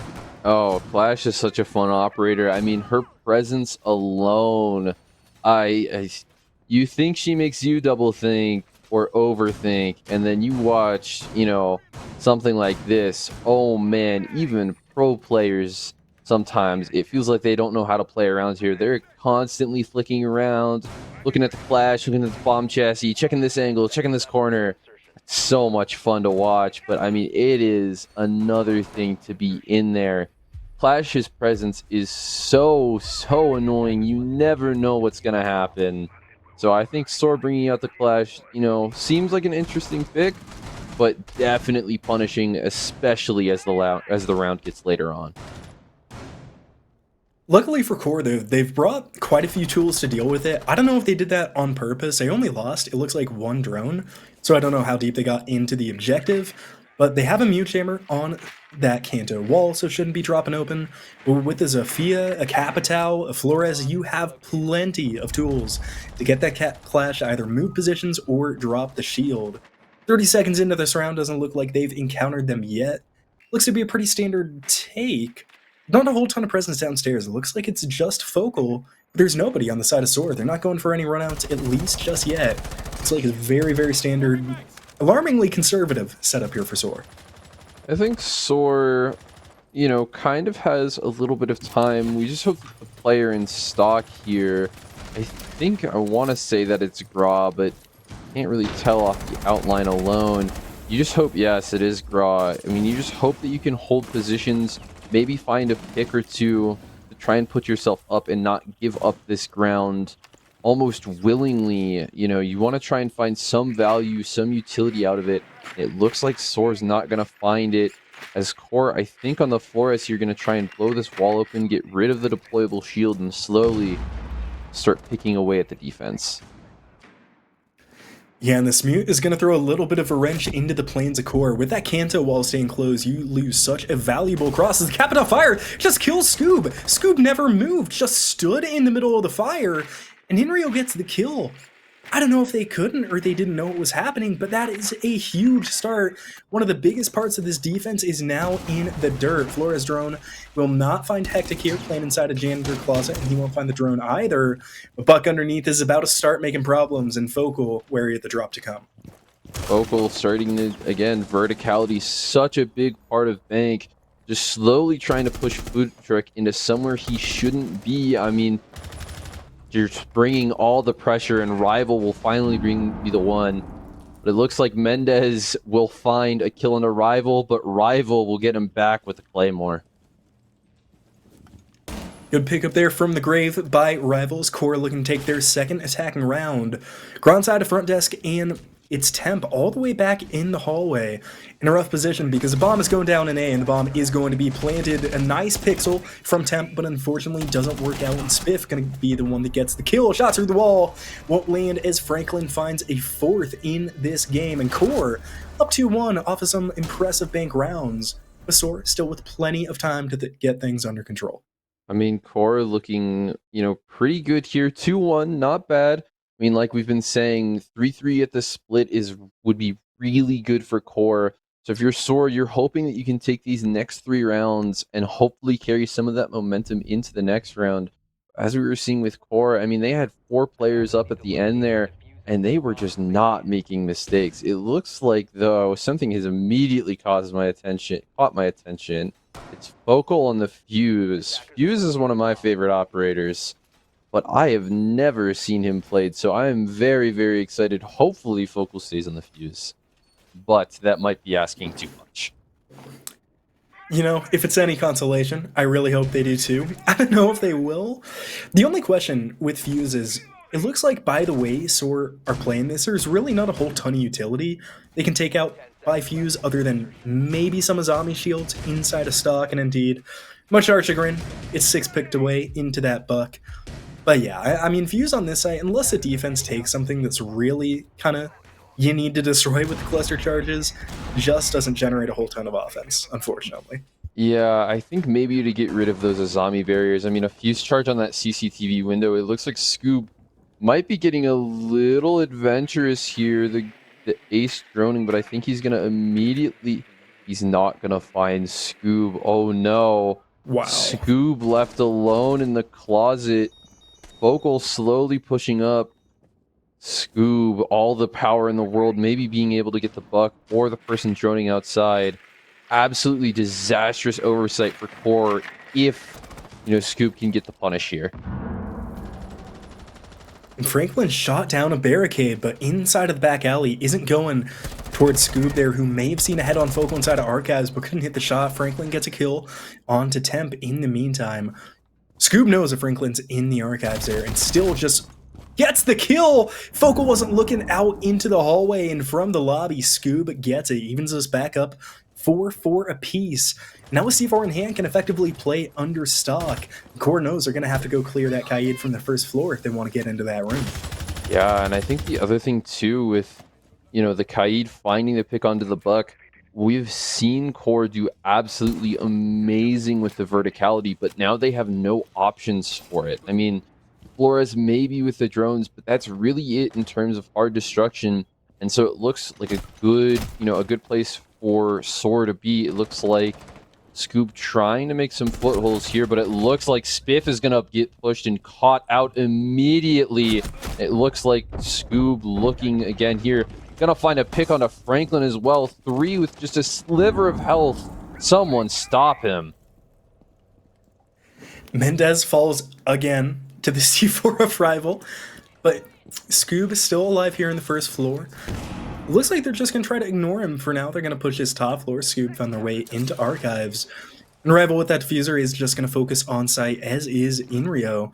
45 seconds left to play for Core, and with one downstairs for SOAR, it's effectively a 2v2, plus a Nitro Cell that can be thrown out, so not out of the realm of possibilities here for Core to find some entry and get this plant down.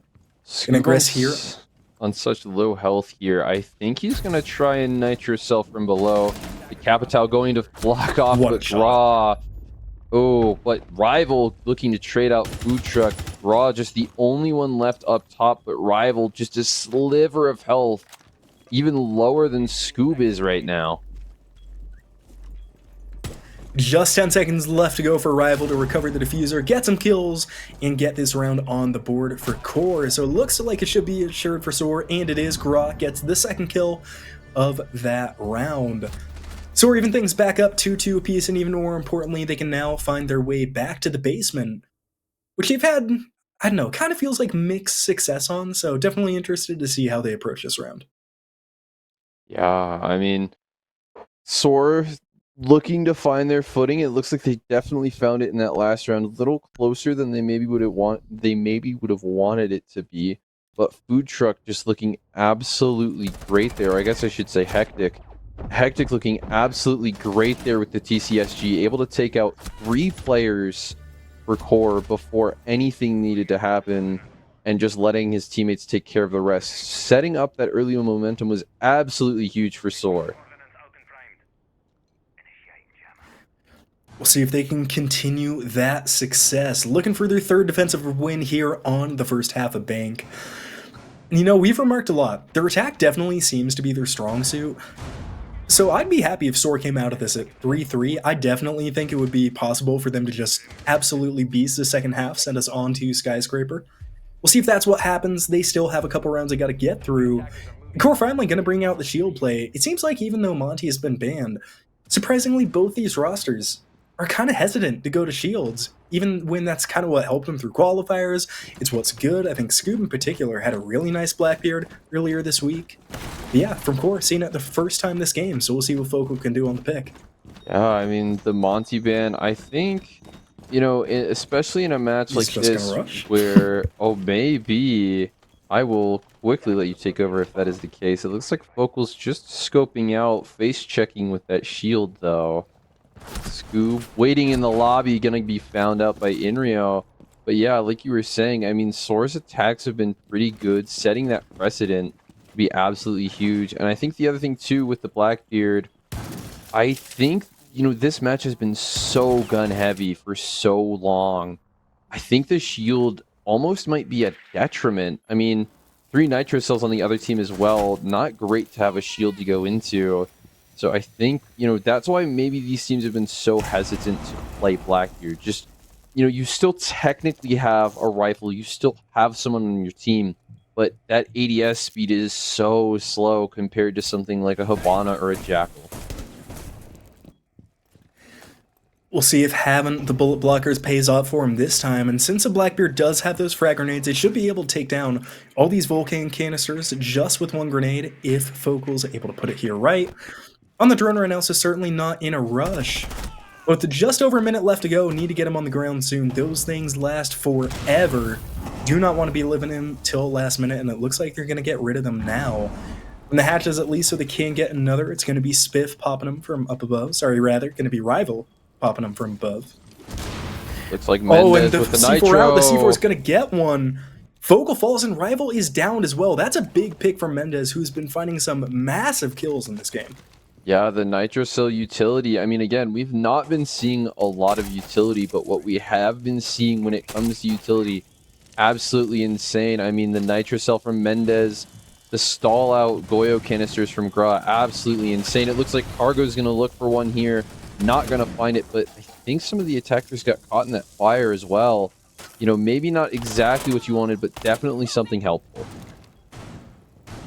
Fuser started to get put down from Franklin before pulling off here. This Goyo fire is going to expire soon, so they will have time. There's no mute on the board, only 1 C4 left. They have to stop the C4 here from Hectic, who should be looking to rip this one soon. Run on the ground, Diffuser starting to go down. Hectic is still shooting though, can't get in a position to use the C4 because he was in garage.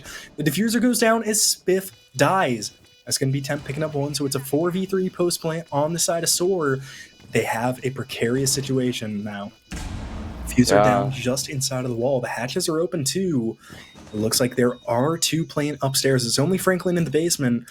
It's going to be Hectic to try and find entry. Inrio here sitting, waiting, and going to find the first. Can he find the second? Gets 1 down, 1 killed. Rival are close as well. Inrio peeks the wrong way. Peppering shots on. The Diffuser is being taken care of by Mendez. Kill goes through. Rival gets it. Rival gets 2. And Core take another round. What an attack from the squad. Absolutely great attack from Core. I mean, as soon as that diffuser comes down, the attackers become the defenders, and the defenders become the attackers. And like we saw there, I mean, SOAR tried to go upstairs, try and get Core to move out, clear out, have them have less site control, get some kills, take pressure off. But Core was just ready for it and just took SOAR, I mean, all the way. They rival found 2, and it was just lights out from then. That was such a huge nitro cell there by Mendez. If that kills Rival instead of killing it, rather kills him instead of just downing him, everyone goes entirely differently, and a great job by Iron Rio there on the protection for Rival on that hatch. Really, Rival helped fuel a lot of that round due to that nitro cell, but they're going to reattempt here on the basement. Of course, can't go back up to that top floor and don't want to throw up a little coin toss on the first. And they're still switching up their strategies yet again, but to me, it was just kind of a failed roam and really not holding a ton of positions to punish the attackers. Outside of an errant C4, really weren't able to find as much as a bullet onto Core that round. Yeah, I mean, SOAR, it feels weird. It feels like they're holding the main spots, but it feels like anything that's not, I would say, almost a stereotypical attack for some of these sites they aren't holding. I mean, garage is a huge thing for this downstairs site, and we have not seen anyone play in garage. Now, Core, I don't think has exactly noticed this yet, and I think they're okay with it. But I think SOAR just leaving that spot undefended, if Core gets bored and they decide, hey, we want to nook and we want to go in, it might be a bad day for SOAR. It could be. Traditionally, they've maybe had one around there. I think the Kaid from last round was playing close, but like you said, if there's a nook, it really doesn't matter. Ooh, great electric claw there from Mendez. Amazing keep that hatchet closed. trick. Yeah, I mean, it's a hard thing to do on Bandit to get that battery down at the right time to deny the utility. Looks No like way. Core's... No, I think It's Scoob got found out there. I'm praying that Core found Scoob there. But yeah, I mean, to Bandit trick, a wall is hard. Yeah, there you go. Scoob gets found out. But Rival will get right on him. Yeah, I mean, I think it's hard to, Bandit trick a wall. But Kaid tricking a hatch is something completely crazy. But Mendez is just sticking it. Good job by Mendez keeping the hatch closed. Unfortunately, Scoob dies in the meantime, so it's a 5v4 in favor of Core yet again. See if they're able to make use this time as well. Scoob died quickly last round. That lack of presence late, the lack of flank, I think, really hurt SOAR in that retake. We'll see if it does this time as well. Core with just over a minute left to get this diffuser down, get these kills rolling, and no Blackbeard this time, so no shield operator. And have to rely entirely on themselves and shooting some nitros to get it down. Temp playing here on this staircase could look to get really aggressive. Looks like the main hatch should fall whenever Hibana gets her way over. Yeah, I mean, it looks like it's almost a stalemate. I mean, cargo ship or temp just absolutely uncompromising on that stairway, just not ready to move. But it looks like Core almost don't really care. They're scared to push, and Spiff will find it. Focal following up. Food Truck getting another pick. Very quick trades. But it looks like Core is still going to be ahead. Food Truck going down, leaving just Gra left. Gra left in a 1v4. The only hope standing between SOAR and a 2-4 half, and now with that sense. Can't see anything, and in reality, shouldn't be able to push, but they don't have the diffuser. There's only 10 seconds. They need to find the diffuser, and luckily Spiff does. Spiff is going to start to plan it. It's still possible here for Gra. Without the C4, going to have to push out and get the guns. Gets a first on Inrio. Can't find the diffuser now, and Spiff will take him out. He was in the other site, so close from Gra. If he looked to the other bomb site, he could have done it. So unfortunate for the SOAR fans. Just unfortunate for SOAR there, but coming in on the attack, like you said, their attacks have been so good. 4-2, not a great look, but definitely not unwinnable. I mean, I know we haven't seen a lot of them, but timeouts are still on the board. I feel like SOAR, maybe not this round, but next round, I wouldn't be surprised if we see a timeout come out. I think SOAR needs to find their footing, and they need to find it fast. For sure, and I think it's going to help them that they're back on attack. It wouldn't always on bank, but this team just looks more comfortable when they're the attacking half. So we'll see if they're able to do anything. We're going to go back to the basement first off, and it looks like a similar-ish defense from Core. Pretty standard, you know, you got the Goyo, the Finner, the Smoke. They have an Echo, though, so interested to see if Franklin's going to play on-site or off. Sometimes popular for Echo players to just run away, hide, and try to hit the yokai at the end of the round, but with Mendez on that Dokkaebi, going to be a very hard task. Yeah, I mean, I think the Echo, I think Core, well, Core is defending for the first time. Core and SOAR, very, very similar names. I was going to say if Core were defending, that late game Echo gets so good. I mean, we see Smoke and Goyo and Fenrir, all operators that excel at draining time. The only one that we really don't see, I mean, we still see him, but he's not great at draining time, is Warden. And it looks like SOAR, the IQ coming out, but she's just as quickly off the table. Rival finding that pick there. Temp having a rough time getting going here in game number 2. Is big pick for Core. Onto the IQ, that's going to keep the Yokai safe. Really about the only thing the IQ can counter on that squad, but it's such a big item come late game that that was a very important operator that has just hit the dust there for SOAR. Of course, still working, or rather SOAR still working to find some of these defenders. I think Focal in particular playing here on the second floor will be very important to find. Funrian, but it looks like Ra more worried about that square instead. Yeah, I mean, not really checking the CCTV.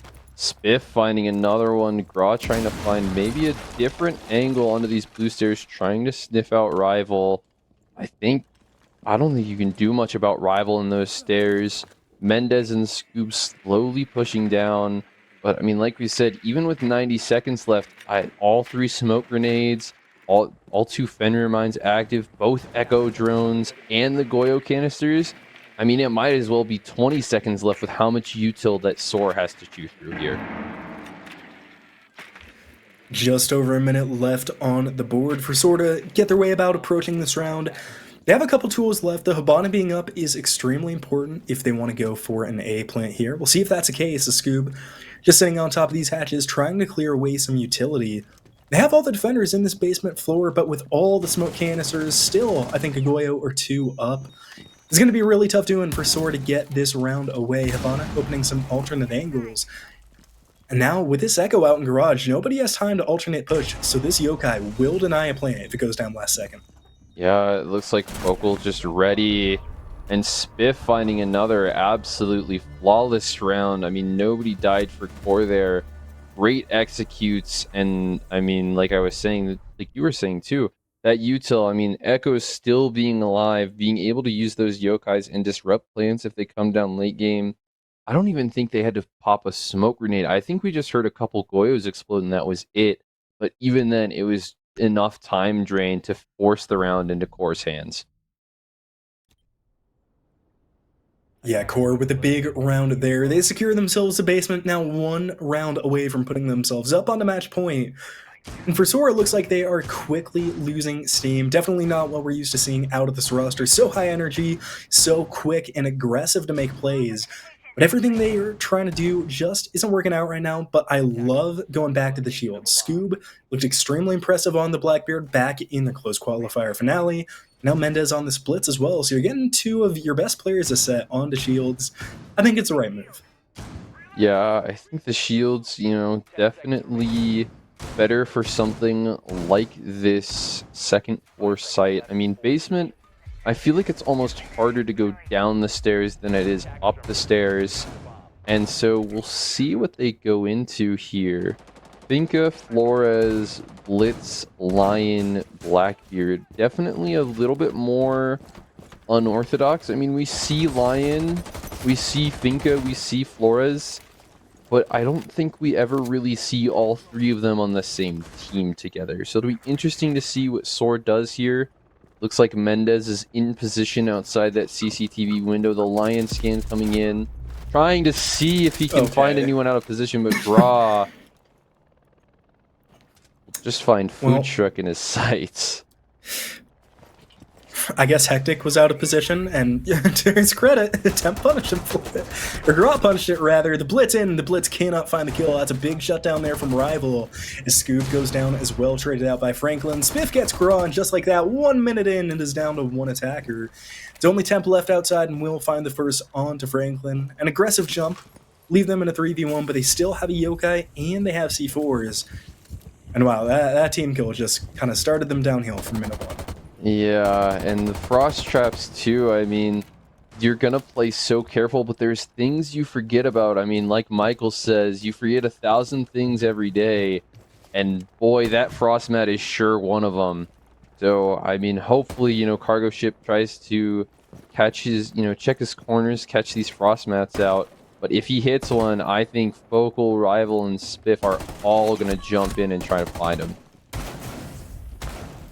Found his way into stock and gonna be putting up with a shotgun in close quarters, and Spiff will get the kill from across the stock room. And just like that, QOR goes on to match point 1 round away from closing their fate here on Playday number 1. And they have 4 rounds to do it on, so should be plenty of time. Yeah, I mean, QOR looking absolutely great right now. I'm a little surprised SOAR has not called the timeout, has not really done anything to mix it up. I mean, we see the Nook right there, but yeah, as the replay is showing, I mean, that team kill onto the line is just so unfortunate. I mean, almost dooming the round at the start, which is just so unfortunate for SOAR to be down 4 rounds. Or I guess in that case 3 and have a team kill. Just unfortunate.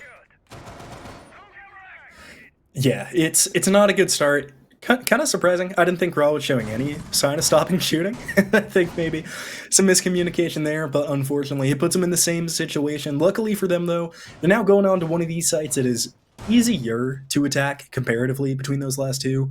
So maybe they can get something back, maybe start a little bit of momentum flowing their way. Certainly hope so if you are a SOAR fan watching, because QOR only need 1 more round. And with the way they've been going, it is hard to believe that we will be here them more than just a couple more minutes. Yeah, I mean, the Mozzie 2 coming out, we've not seen him, but that drone denial too can be so paramount. It looks like the Nook coming in, Blitz, Buck, Ace, and Dokubi for SOAR. Hopefully they can play the verticality here and hopefully try and shut down. But it looks like Inrio is going to find the pick on a scoop, not something you want to see to start this round off. And the Nook going down that early as well, that's such a huge late round presence if you can get it kind of unnoticed, past the front lines into those last couple seconds. A big tool down, so we'll see what they can do. Luckily, though, it is not the shield, so Mendes still going to be pushing forward, and Spiff with the shotgun going to be encountering them quickly. C4 out, and C4 will not hit on the Mendes, and now the man count gets even. That's going to be Hectic, taking down Rival. This Blitz pushes forward, forcing Inrio out as well, so SOAR doing a great job clearing this top floor. They forced all the defenders back towards the site. I mean, I said SOAR should play the vertical here with that Buck, and it looks like they're definitely going to do that. Vocals, a zombie barrier, are going to shove Inrio out of the site, though. We'll see. I mean, we can still hear cargo ship, and we can see him get a kill. He's still tearing up all that flooring. Minute and a half left to play. 3 defenders remaining, so SOAR poising themselves in a good position here to take the rest. With the C4 down, there's really no more utility on the side of these defenders, so the attackers have time to find their angles, find their attacks, and make them work. Some floor damage coming through to Spiff. It looks like through Mendez's pistol there on the second floor. Gonna have to hide, and now can hide no longer as Grot picks up the kill 4v2 in favor of SOAR. Rio here in an interesting position, can find a big pick, but will not. It's going to be Hectic shutting him down. Great pick there from the Ace. Yeah, and C chiming for Focal. Oh, it looks like Focal's going to get found out too. Great round for SOAR, even though it started off so bad.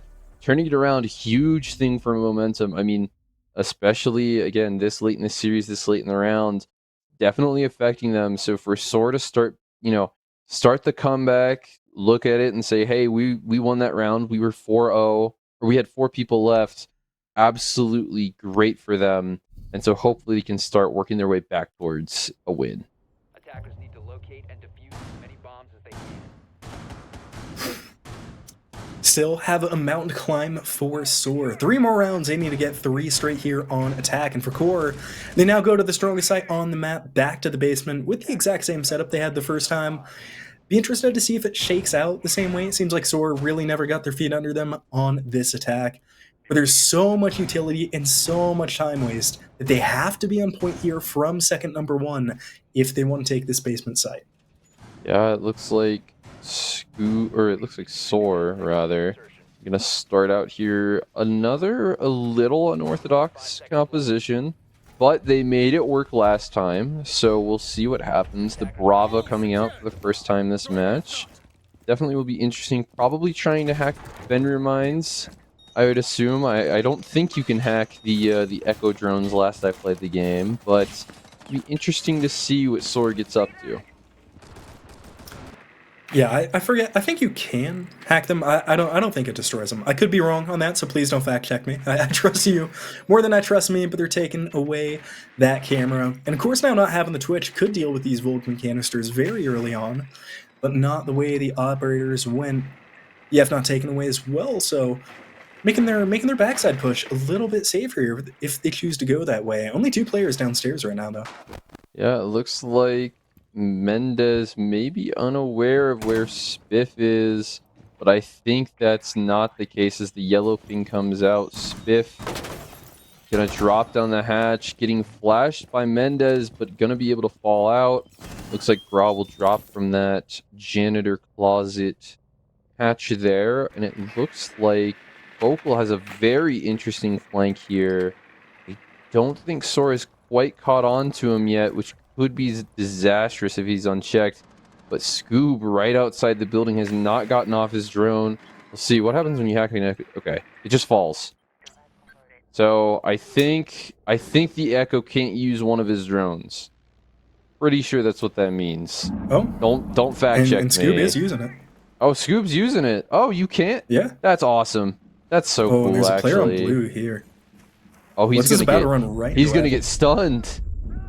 Oh, this is great! Oh my gosh, are you kidding? Rival. They feed into Rival. Wow.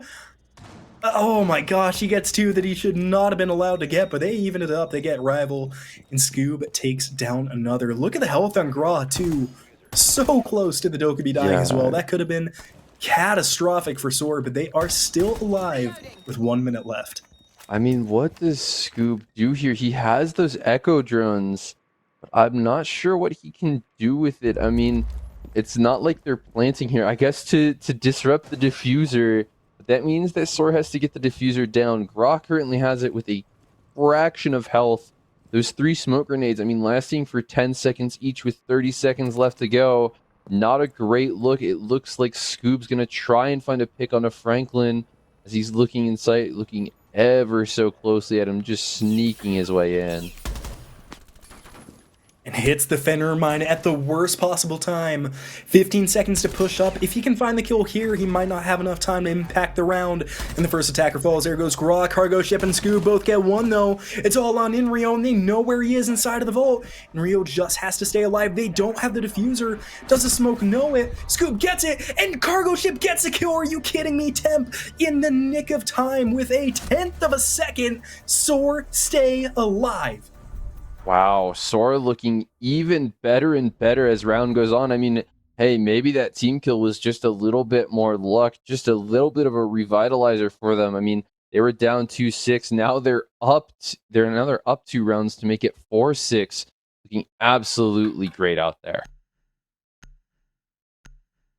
Core gets so close to ending this one right there. I don't even want to look at how much time was left. Incredible play by Rival, by the way there. Nearly got the Doke as well.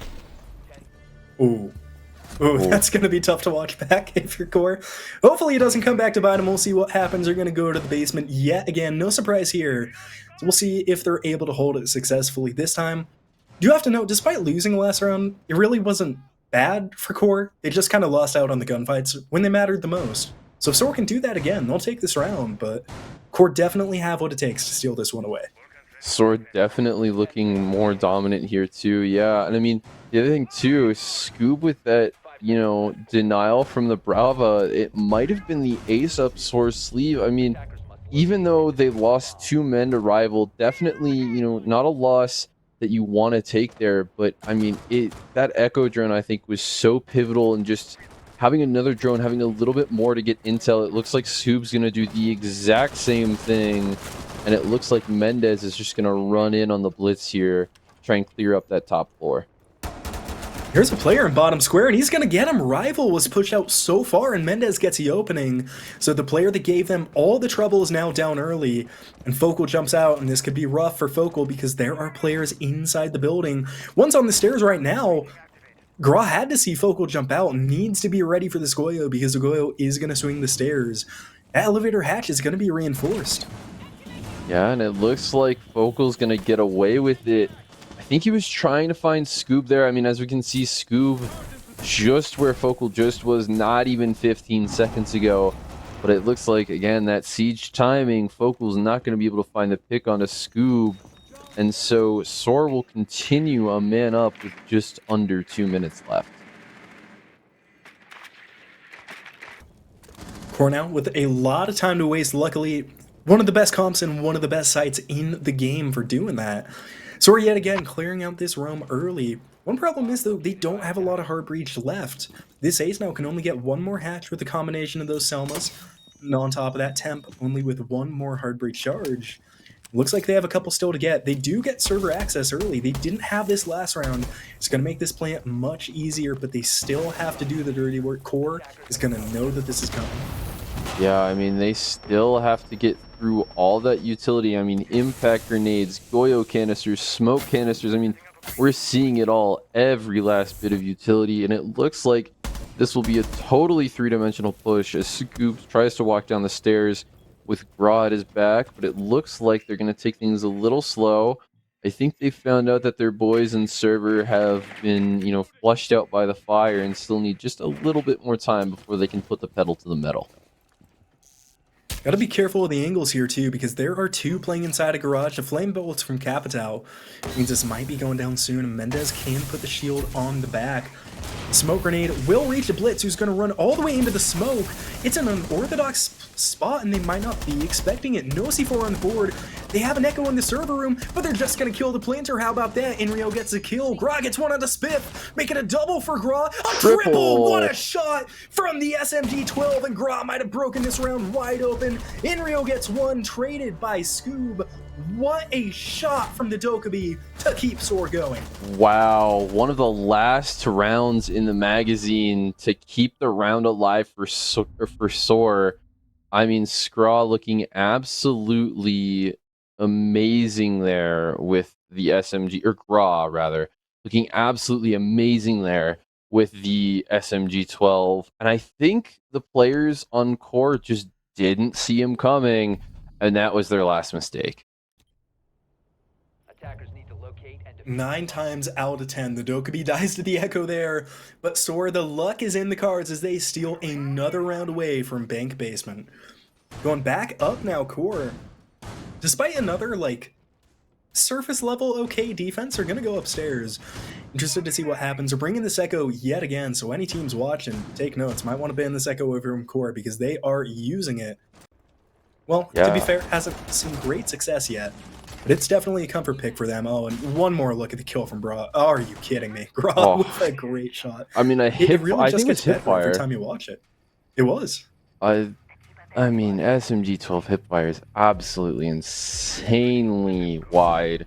So to hit that shot, I mean, he must have used his luck up for the year with that shot. That's absolutely insane, but definitely did not use all of SOAR's luck up there.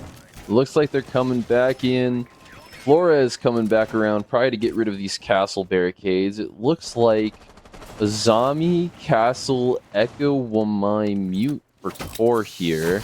Looks like Franklin's making himself a nice little bunker out of concrete here in the stock room. But we will see. I mean, I think those Flores drones are going to absolutely demolish those Azami barricades. We don't know. I mean, those castles too. There may be too much util for all these Flores drones to get. Especially with the mute jammers as well. If they're positioned right, you could stop them. And the first Flores drone is going to hit the dirt. The Rotera shot out of the air by Franklin there.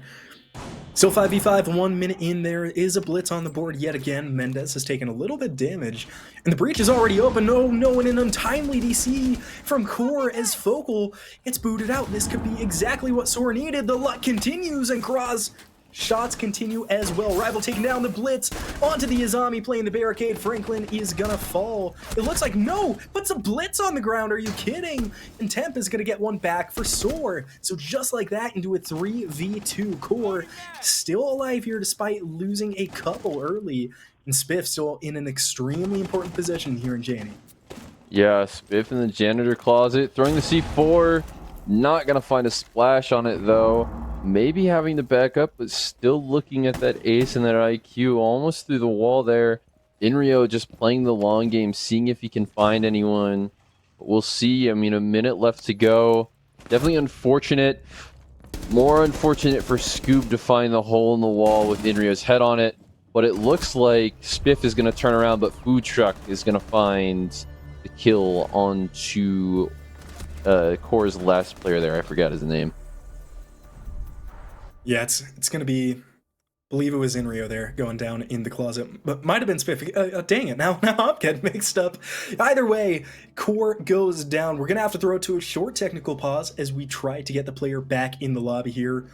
Like I said, extremely untimely DC there for Focal. Luckily though, I mean, barring the nightmare scenario for Core, they took the first map, so they can definitely get back in this one. And SOAR, there is still life. They go into overtime now, unsure of which side they're going to be starting out on, but they have looked confident, they have looked hot, the guns have been warmed up.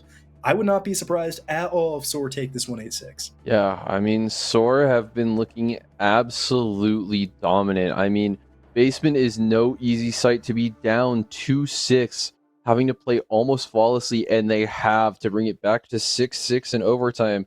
I mean, you said SOAR on their attacks are absolutely spectacular, and that's what we've seen so far. Yeah, they have been good, and it looks like they're starting on attack as well. You gotta like this if you're SOAR. Core are going back to the basement site. Though, it does have to be said, this time they are switching up the team comp. Gone is the Goyo, gone is the Echo. They're gonna go with an Azami, Kaid, and a Tubarao.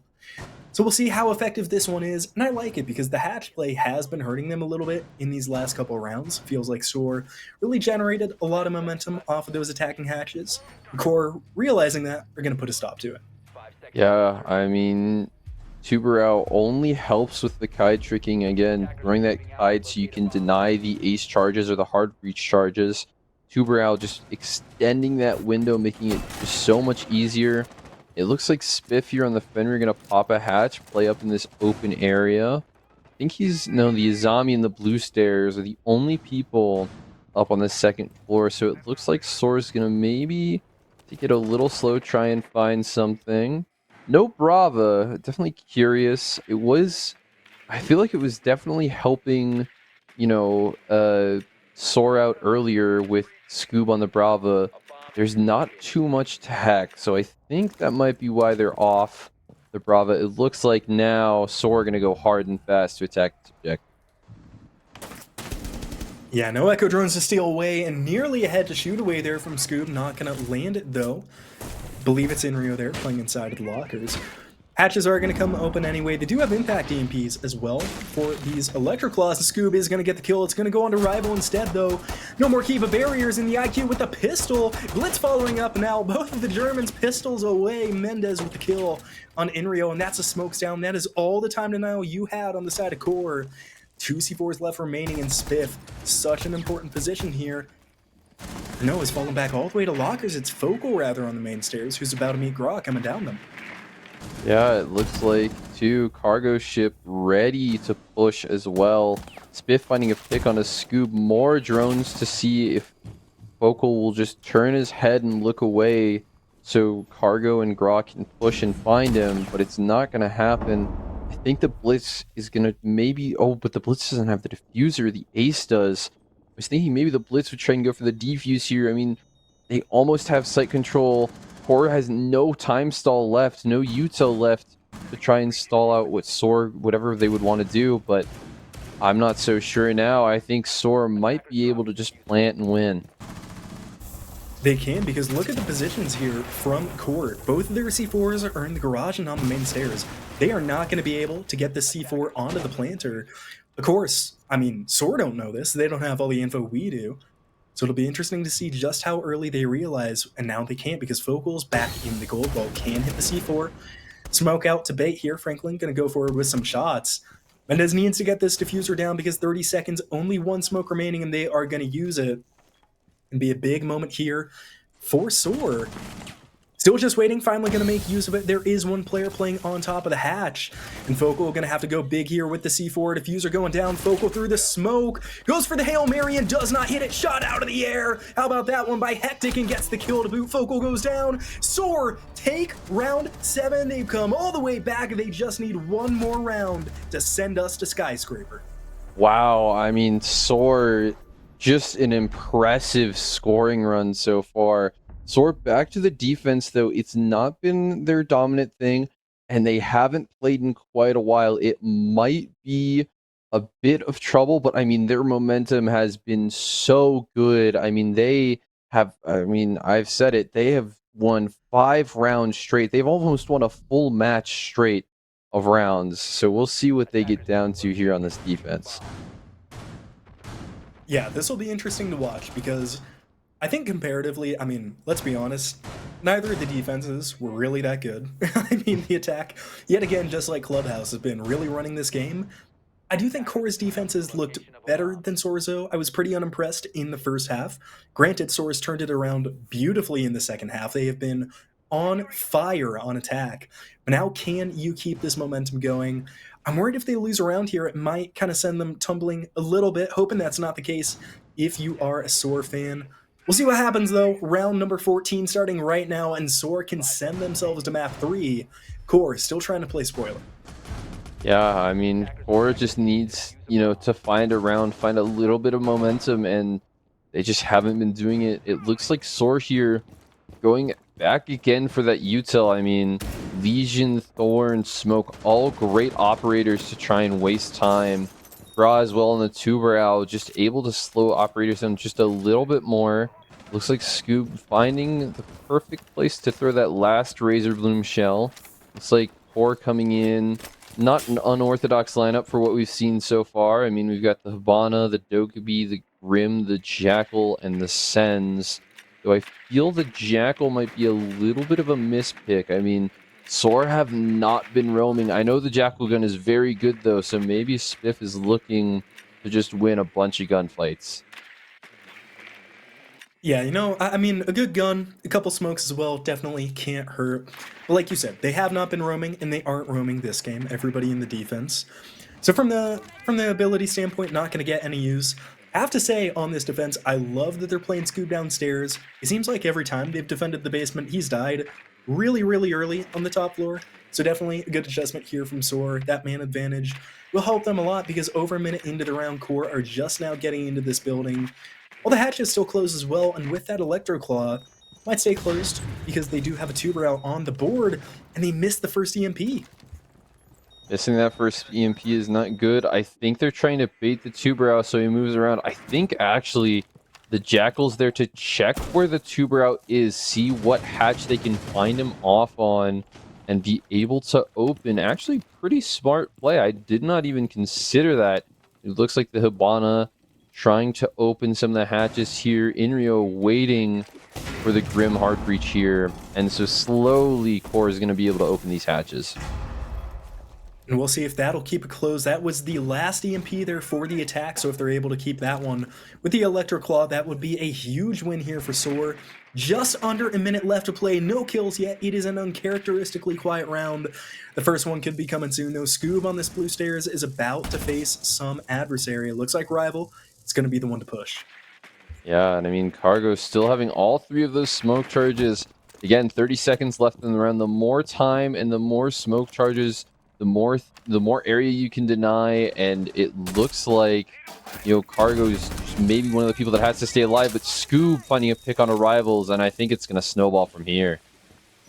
It could, because there are only 20 seconds. There is still a smoke canister remaining, but a kill from the garage could stop things in their tracks. Focal gonna provide a cross angle, but look at the time. There's only 10 seconds. C4 out onto Franklin. Spiff goes down to a smoke. A slew of kills come through for QOR, but it won't matter. SOAR take it. They win, bank, and we are going to Skyscraper.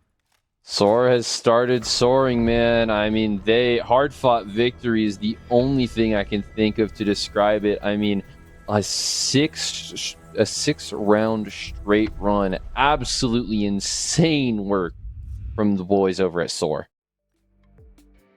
You really can't ask for a better ending to that game if you're a SOAR fan. An 8-6 overall, it seemed a sure thing that QOR were going to close things out here, but just does not happen. And now with the momentum going their way, there is no telling what Skyscraper brings. We talked about it before we even went into map number 1, how exciting this would be as a finale. It's so technical. You have to be such a smart team. The better team wins on Skyscraper. We'll see which one it is, because right now it seems like a toss-up. Yeah, I mean, QOR just looked so dominant for that first map. I mean, Clubhouse, they just didn't stop. But then the second half of Bank, I mean, SOAR just came back and was like, I didn't hear a bell. I mean, absolutely insane work from SOAR.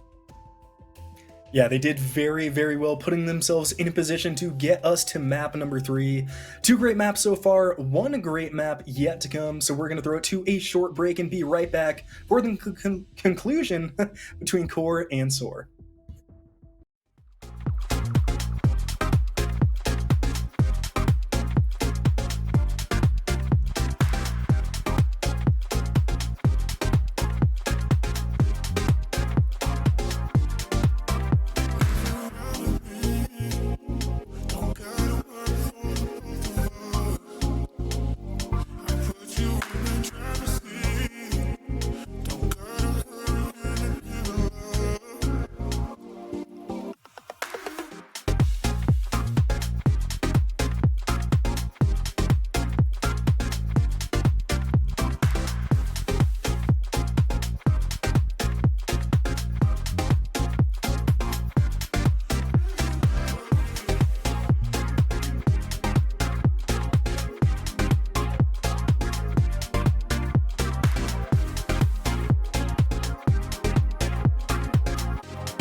Put you in the driver's seat.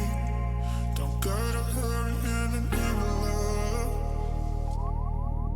When you ride with me, don't gotta worry when tomorrow comes.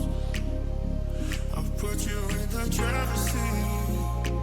Don't gotta hurry now, 'cause we stay in control in the name of love.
Hello everybody, welcome back. Playday number 1 between SOAR and QOR. Once again, Kingfisher joined here by Nosai. Just came off an incredible 6-round straight comeback from SOAR to send us on to map number 3. Skyscraper is on the horizon. And first things first, Nosai, what do QOR have to do, because it is not looking good for them momentum-wise? I think Core, with the little bit of break we have in between round, I think you just need to de-stress and mental reset. I mean, 6 rounds being run up on you is not a good look. And I mean, a lot of these rounds were pretty close. I mean, we're seeing 2v2, 2v1s right now. It's just unfortunate for them, but they're still a dominant team. They're still really, really good. So it'll be interesting to see what'll happen on Skyscraper. I think for SOAR, I think their keys are to keep their momentum up and just keep winning those gunfights. I mean, it's been clear this entire matchup that everything has come down to the gunfights and maybe even just a little bit of positioning.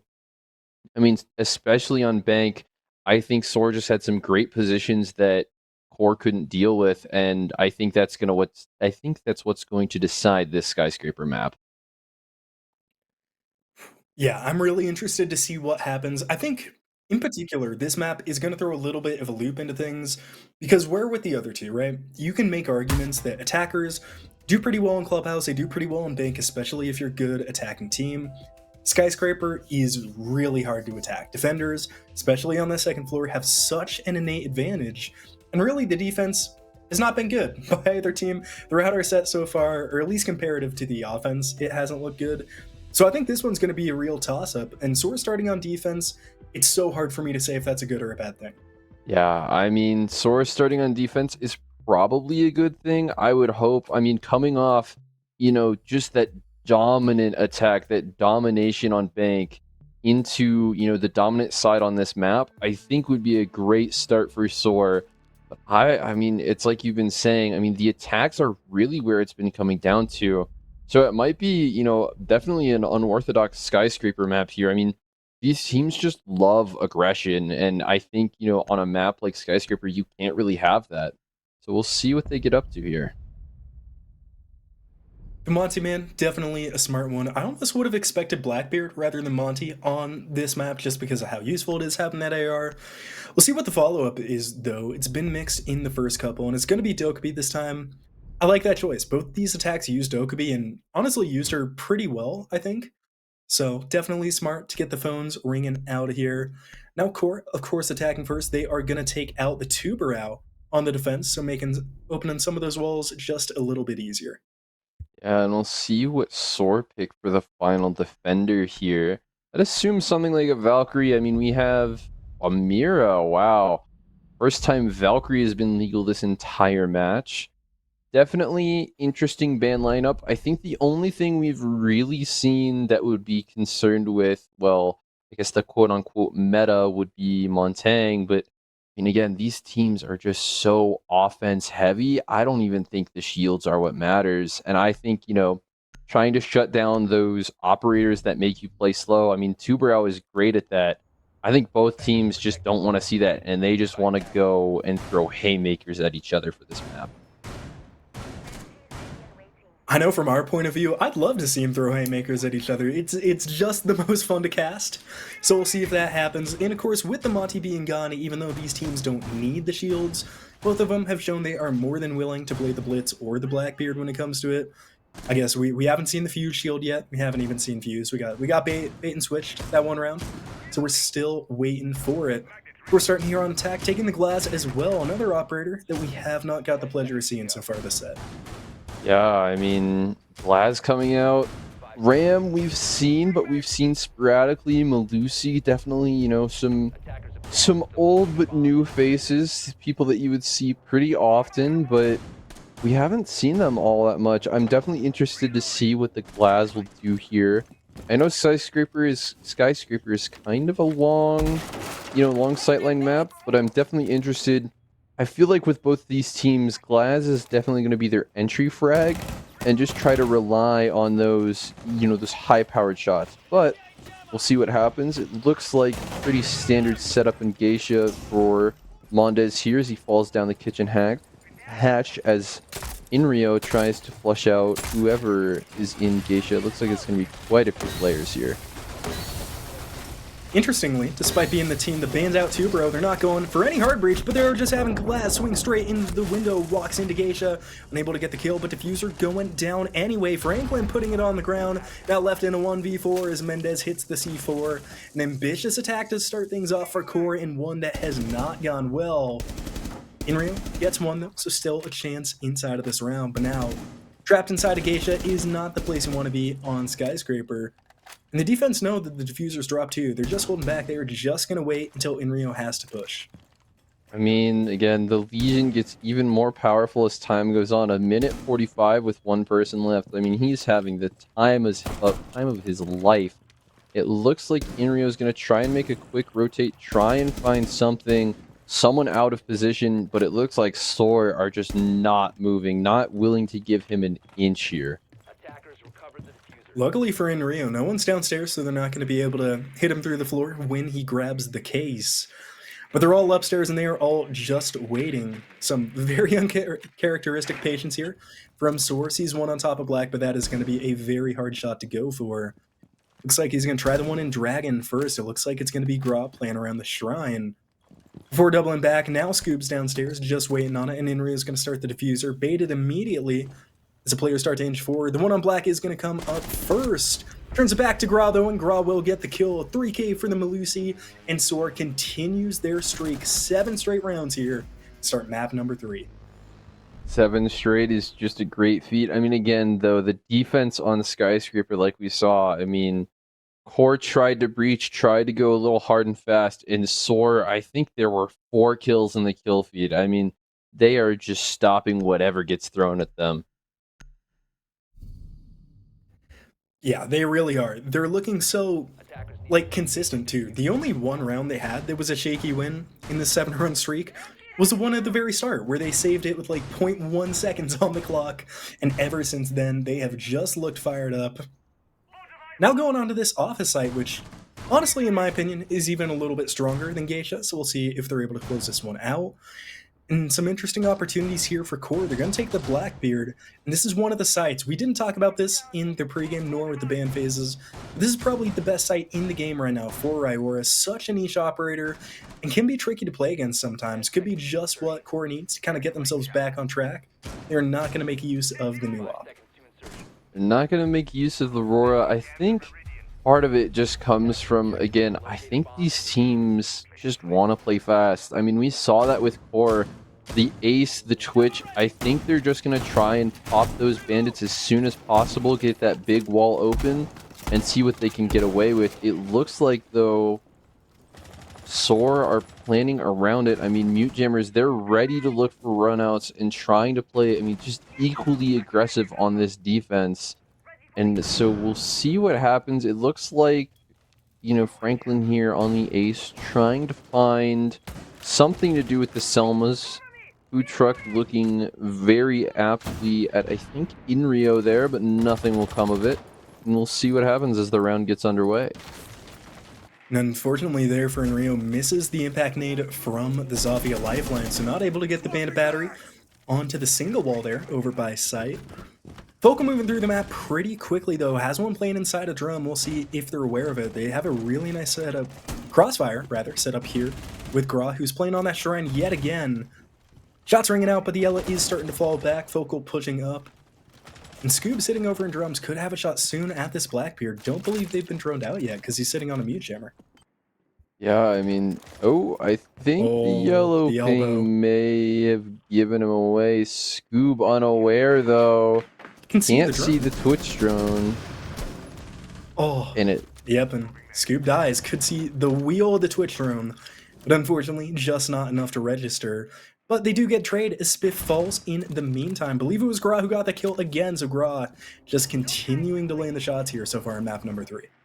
I mean, I think a lot of the time, you know, we talk about trades, but I think for this map, especially for SOAR, if they can get their trades, they can win. And, you know, Scoob dies, but Gra quickly finds a kill on the Spiff just to keep them in, keep the man advantage. And on defense, that's one of the only things you need to stay alive. As you said, Gra pretty low on health, but is alive nonetheless. Franklin gonna start opening up some of this hard breach. We didn't see QOR utilize any hard breach last round. Not gonna make that same mistake. One defender downstairs, and it is Gra on that Ella. They have him spotted, so one wayward bullet will be enough to kill Gra there. As Mendez takes a hint to damage too, and the kills start to ring out. It's going to be Rival taking down Mendez. Rival with a second onto Temp, and just like that, Gra falls to Inrio, and now it is all on Hectic in a 1v4. Making an 1v4 as Franklin gets one, and QOR finally stopped their 7-round skid. A nice attacking round there from them. Yeah, SOAR looking just good. I mean, we said the haymakers. It was 4 for SOAR for that first round, and now it's 4 for QOR on this round. And, you know, I guess I can say 4 for 4. They're trading 4s all the time, and it looks like it's just going to be a haymaker match already. It really does, which, you know, more fun for us, more fun for the viewer, and a lot more stress for both the teams. So we'll see just how back and forth this one gets. Map number 1 was extremely back and forth. Map number 2, kind of a map of long periods of time where one team was dominating. So far in this one, looks like we are back to that map 1 format, and they're going to try again here on the top floor. I think this is a good choice. The first floors on this map are insanely difficult to hold, and even though it wasn't a great defense, I think still better faring here than they would be on the first. Yeah, I mean, the first floor, there's just so much destructible floor. I mean, well, with bomb sites, you can see that wooden floor. That means that it can break ram, buck, sledge, fuse. I mean, all those operators can just tear the floor open and make lives on those downstairs sites absolutely insane for the defenders. So I think, you know, SOAR looking good here, still deciding to stay on that top floor. Even though it's not their strongest, it's still better than what they would have to do if they moved somewhere else. It is, and it's difficult to diagnose their defense too, because it was really just a kill parade started by Rival. We really never got a look at how they defended the site because everything just started shooting. We couldn't really see a whole ton. So we'll see if they're able to hold this one more effectively. It looks like a very similar lineup. They're going to take a sentry this time instead of, I believe Rival was on the Twitch last round. So a small change, but this wall continues to remain closed. Inrio wasn't able to find it last round. Now out of the impact nades, can also not find it this round. The Zofia already almost out of utility, less than a minute in. Yeah, but I mean, using utility fast is not necessarily a bad thing. I mean, we see here Food Truck and Scoob both trying to find, you know, things they can get away with. That Kite and Bandit, especially with no real way to clear out maybe the Zofia from underneath, but that's about it to get rid of these electric walls to let the Ace do his thing. Definitely makes it harder for QOR to move around here. We'll see as Focal starts pushing up through Karaoke. Gra and Geisha gonna swing it, but won't have time. Trying to find the Blackbeard. I thought the Blackbeard died there, but it looks like Franklin will be finding cargo ship. Franklin takes down Temp, early Temp yet again with a slow start. We saw this on map 2 before he really started to heat up. It looks like map 3 going the same so far for Temp on the side of SOAR. 4v5 for SOAR. So in a similar position to where they were last round. This time with the hard breach open much earlier, it's going to get much harder. Mendez falls outside, I believe Franklin, as Gra gets one onto Focal. Traded back immediately by Rivals. Franklin cleans up Mendez, but a double kill rolling through. Scoob in Hectic gets one. Hectic with a second in the round. Make it a third for the Bandit, and SOAR clutch this one back in a 2v4. What a round from Hectic. Wow, Hectic looking absolutely great out there with the MP7. I mean, one-shot headshot. He put that to use there and just absolutely swept QOR. Yeah, that was an incredible job there in the site from Bandit. The Ace looking completely the wrong direction. Didn't know if there was a crossfire up or maybe just miscalculated where Hectic turned out to be, but a nice triple from the Bandit keeps things swinging in SOAR's favor. Going back now to Karaoke Tea Room. And this one, again, one of the easier sites, so we could see SOAR go up 3-1 here. Pretty big lead, one that they have not enjoyed in any part of this set so far. Yeah, I mean, you know, QOR having that first attack round, or having an attack round on their side, definitely good. You know, like we've been saying, breathing room is what matters, and so to be up, you know, even having one round and being 5-1, it's not a great look, but at least it's not a 6-0 and you have to play flawlessly for your first defense. And I think SOAR would know that, and SOAR would be just willing to just hammer down on QOR. But we don't know yet. It looks like SOAR, pretty standard take around here again. Just fanning around that second floor, Ella mines, Legion mines all over the place. Malusi to slow down, Wamai for grenades. They have it all, and they are not afraid to use it. And so we'll see what happens as our round gets underway here. Couple seconds pass so far in round number 4 here as QOR try to get their attack going. They are using the hard breach this time as well. Franklin on that ace, so they will be able to get open this gauge of wall. An area that they weren't really able to control. It was the area they were left to try and clutch last time. Completely forgot who the player was that attempted it. Believe it was Spiff, but regardless, this time they will have control. A couple defenders lurking over here by that front office. 2 in fact, and Rival is going to jump in and challenge. This might not go well for Rival, but with Focal lurking close, could find something. Looks like it's Scoob and Food Truck there. Hectic. We're going to be the ones to meet, temp on the Malusi. Yeah, it looks like here... Oh, the jump scare from the Blackbeard trying to poke in, but he's going to take a lot of damage. And Legion's so it trapped. looks like SOAR's going to try and hold strong. You're right, the Legion's trapped, but he's going to find the pick on a Rival. But that's before Inrio can find him out. Still one surviving. Focal down so low in temp. Miraculously still stayed alive here inside a Dragon. Tucked in the corner now, so could get a Peeker's advantage. And Focal, one of the few Blackbeards making use of that gadget ability. It's already used it twice. The fire to burn out Temp. Temp now has to retreat. So low on HP, and some juggle peaks from Gra will not save him. Temp falls to Inrio there with their second of the round. Nice entry from the Capital as Gra has to fall back to sight. Yeah, and it looks like Raw, the Deimos track definitely not helping, but, you know, knowing where the Deimos is may not be the worst thing in trying to find out where the 4 boys are pushing for. It looks like Food Truck looking down the stairs, but there's nobody there. And it looks like QOR are going to try and move their push away from that, I don't actually know what that room's called. But they're going to move towards the drum room here and try and push through Geisha. Looks like Gra getting a little bit aggressive with the peak here. I think QOR is going to take it just a little bit slower, let SOAR, waste up a little bit more utility before they make their push. And Mendez has rotated all the way downstairs here with the C4. He's going to play the long game. He's going to look to kill Focal.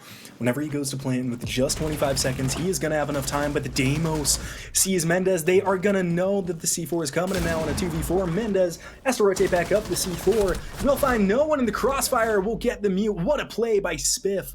Great timing with the Deimos tracker. Now it's going to be all down to Hectic. The hero of last round cannot do the same in this. 1v4 post plant. Fire to burn him out, and just like that, QOR evens us back up. Despite a little team kill. Despite a little team kill. Nice little shove into the fire there by the Blackbeard. Definitely something you don't see very often, but still see it. I almost thought it was a Goyo canister for a second, and then I saw the Capital. But it looks like that'll make it a 2-2 map. Definitely, I mean, again, Haymakers, they have been alternating rounds non-stop this entire map. Yeah, they have. It looks, I'm not going to say identical to map number 1, but it certainly feels like these teams trading rounds. So we're here still trying to get another couple. We'll see if they can defend Geisha effectively this time, but we were kind of looking for it back in map number 1, to a lesser extent in map 2, but an even split very much on the table here for both of these teams, which just sets us up for such an entertaining second half when these teams swap sides. So we'll see what happens in this one. Looks to be a similar-ish lineup. They're finally making use of this Valkyrie, the one that's been banned out every time, so interested to see if there's a reason why it was banned out, or if these teams just don't like playing it. I think, the ban on a map where verticality is important. I think the thing is that, SOAR, these second floor sites are not bad for Valkyrie, but I think on a map like Clubhouse where there's so many, staircases and other places you can watch and look, it's paramount to have a Valkyrie, and so to have her banned, I think is a good idea, and I think that's why she didn't get banned here. I mean, there's still places to watch, but I feel like it's not as contested as a map like Clubhouse or Bank. But I definitely think the other thing too is, Valkyrie has been banned nonstop. So maybe, maybe a little bit of a mental block. Maybe, hey, we can't play Valkyrie. Oh, wait, we can. Might have happened on the end of SOAR. Looks like Vocal's going to come in on his famed Brava here. Scoob, obviously, the other one on SOAR's end, absolutely great at the Brava, but we'll see what happens. It looks like Graw's just out here on the roam. First time for Valkyrie, first time for Ash as well. His rival piloting that character with a suppressed G36, so gonna be watching what happens here with great interest. Brava stealing something away. Looks like it's that Legion mine. No, it's not actually, so the Ash has to give away the position. This is the headshot running through. Rival is just going to walk into sight, and there is nobody here. If Rival had Diffuser, they could sneak a plant right now, but it's on Focal. Rival's just going to sit, and Rival's going to find the first. That's Hectic going down early before being traded out by Mendez. So unfortunately, the Ash's sneakiness will not net them more than one kill. They're ready for a Gra jump out here. Gra playing extremely aggressive, lost a lot of health in the first few seconds. Yeah, I mean, the Ash almost playing like a Nook is a bit weird. Looks like the Brava tried to hack the explosive cam, but it didn't happen. Or it did happen, rather. It looks like the Melusi getting hacked as well. Looking like those stairs opened up almost completely for Core there. It looks like SOAR are still holding strong. I mean, they have, 4 players to 4 players with just a minute left. And they reinforced that karaoke, or rather Geisha, rotate as well. So now this karaoke site is extremely safe because they have Gra playing on the black stairs as well. Looks like he actually rotated closer to Geisha. So we'll keep an eye on where they go. No, still playing on black, actually. Pardon that. 4v4 now, 30 seconds to go. And Core needs to find a way into this building. They really haven't found anything. Without that shield driving them forward, they are having troubles. Drone shot out here from Gra as the window gets opened as well. It's going to be Focal. Sitting out there ready for the jump in. Spiff is close as well. Spiff has the frag grenades and the track stingers, but there is 15 seconds. Core need to get a move on. Finally opening up Geisha and the kills start rolling through. Franklin with 1. Spiff finds Gra on black. Spiff going to push up now. Inreal and Focal both fall. Franklin still can't find the kill onto Temp, who got there first, and Diffuser down in sight. But they're going to find the kill. Franklin gets it onto Scoop, but there's not enough time. Great play by Temp, lying down and wasting it. And just like that, the time kills Core. Temp looking absolutely insane there. I mean, just knowing his positioning, knowing that there was just enough time for him to stall out to let SOAR take the rounds. I mean, I think that might have been the first back-to-back round win for SOAR there. But yeah, I mean, Core just looked absolutely great. They just didn't have enough time, like you said. And I think that's one of the things that, this match has come down to. Both teams can get the kills. Both teams can play aggressive. But I think the utility and the time waste might be what decides it. It's crazy too, because it feels like there have been a lot of rounds where we're kind of running down to the wire. That was actually our first round ending in time, though. Kind of surprising for the first time through about, gosh, what is it? Close to 30 rounds here? Yeah, wait, that was actually round 30. Big brain math stuff. But yeah, the first time it happens and it goes SOAR's way. We'll see if it does this time. I'm gonna move over towards the other bomb site this time, going on to Office and Swords. We'll see if they're able to hold this one closed. They've done a pretty good job maintaining control of the actual site, but the rest of the map, they have really struggled to control on this site. Yeah, I mean, SOAR, it looks like, again, I mean, they have people on the other side of the map. We have the Vigil and Geisha. We have the Ella going through, that pantry room. But I'm not sure. I mean, I don't know if that's enough to stall out the oncoming attack from Core. That being said, the Goyo is in play. Definitely would be helpful. It looks like Gra just trying to maybe find some footing, find a little hiding spot for the time being as Core slowly start to make their way through. Probably with the Twitch and the Ace and the Thatcher here, hoping to open that office wall. But it looks like for right now, they're just going to take things a little low and slow.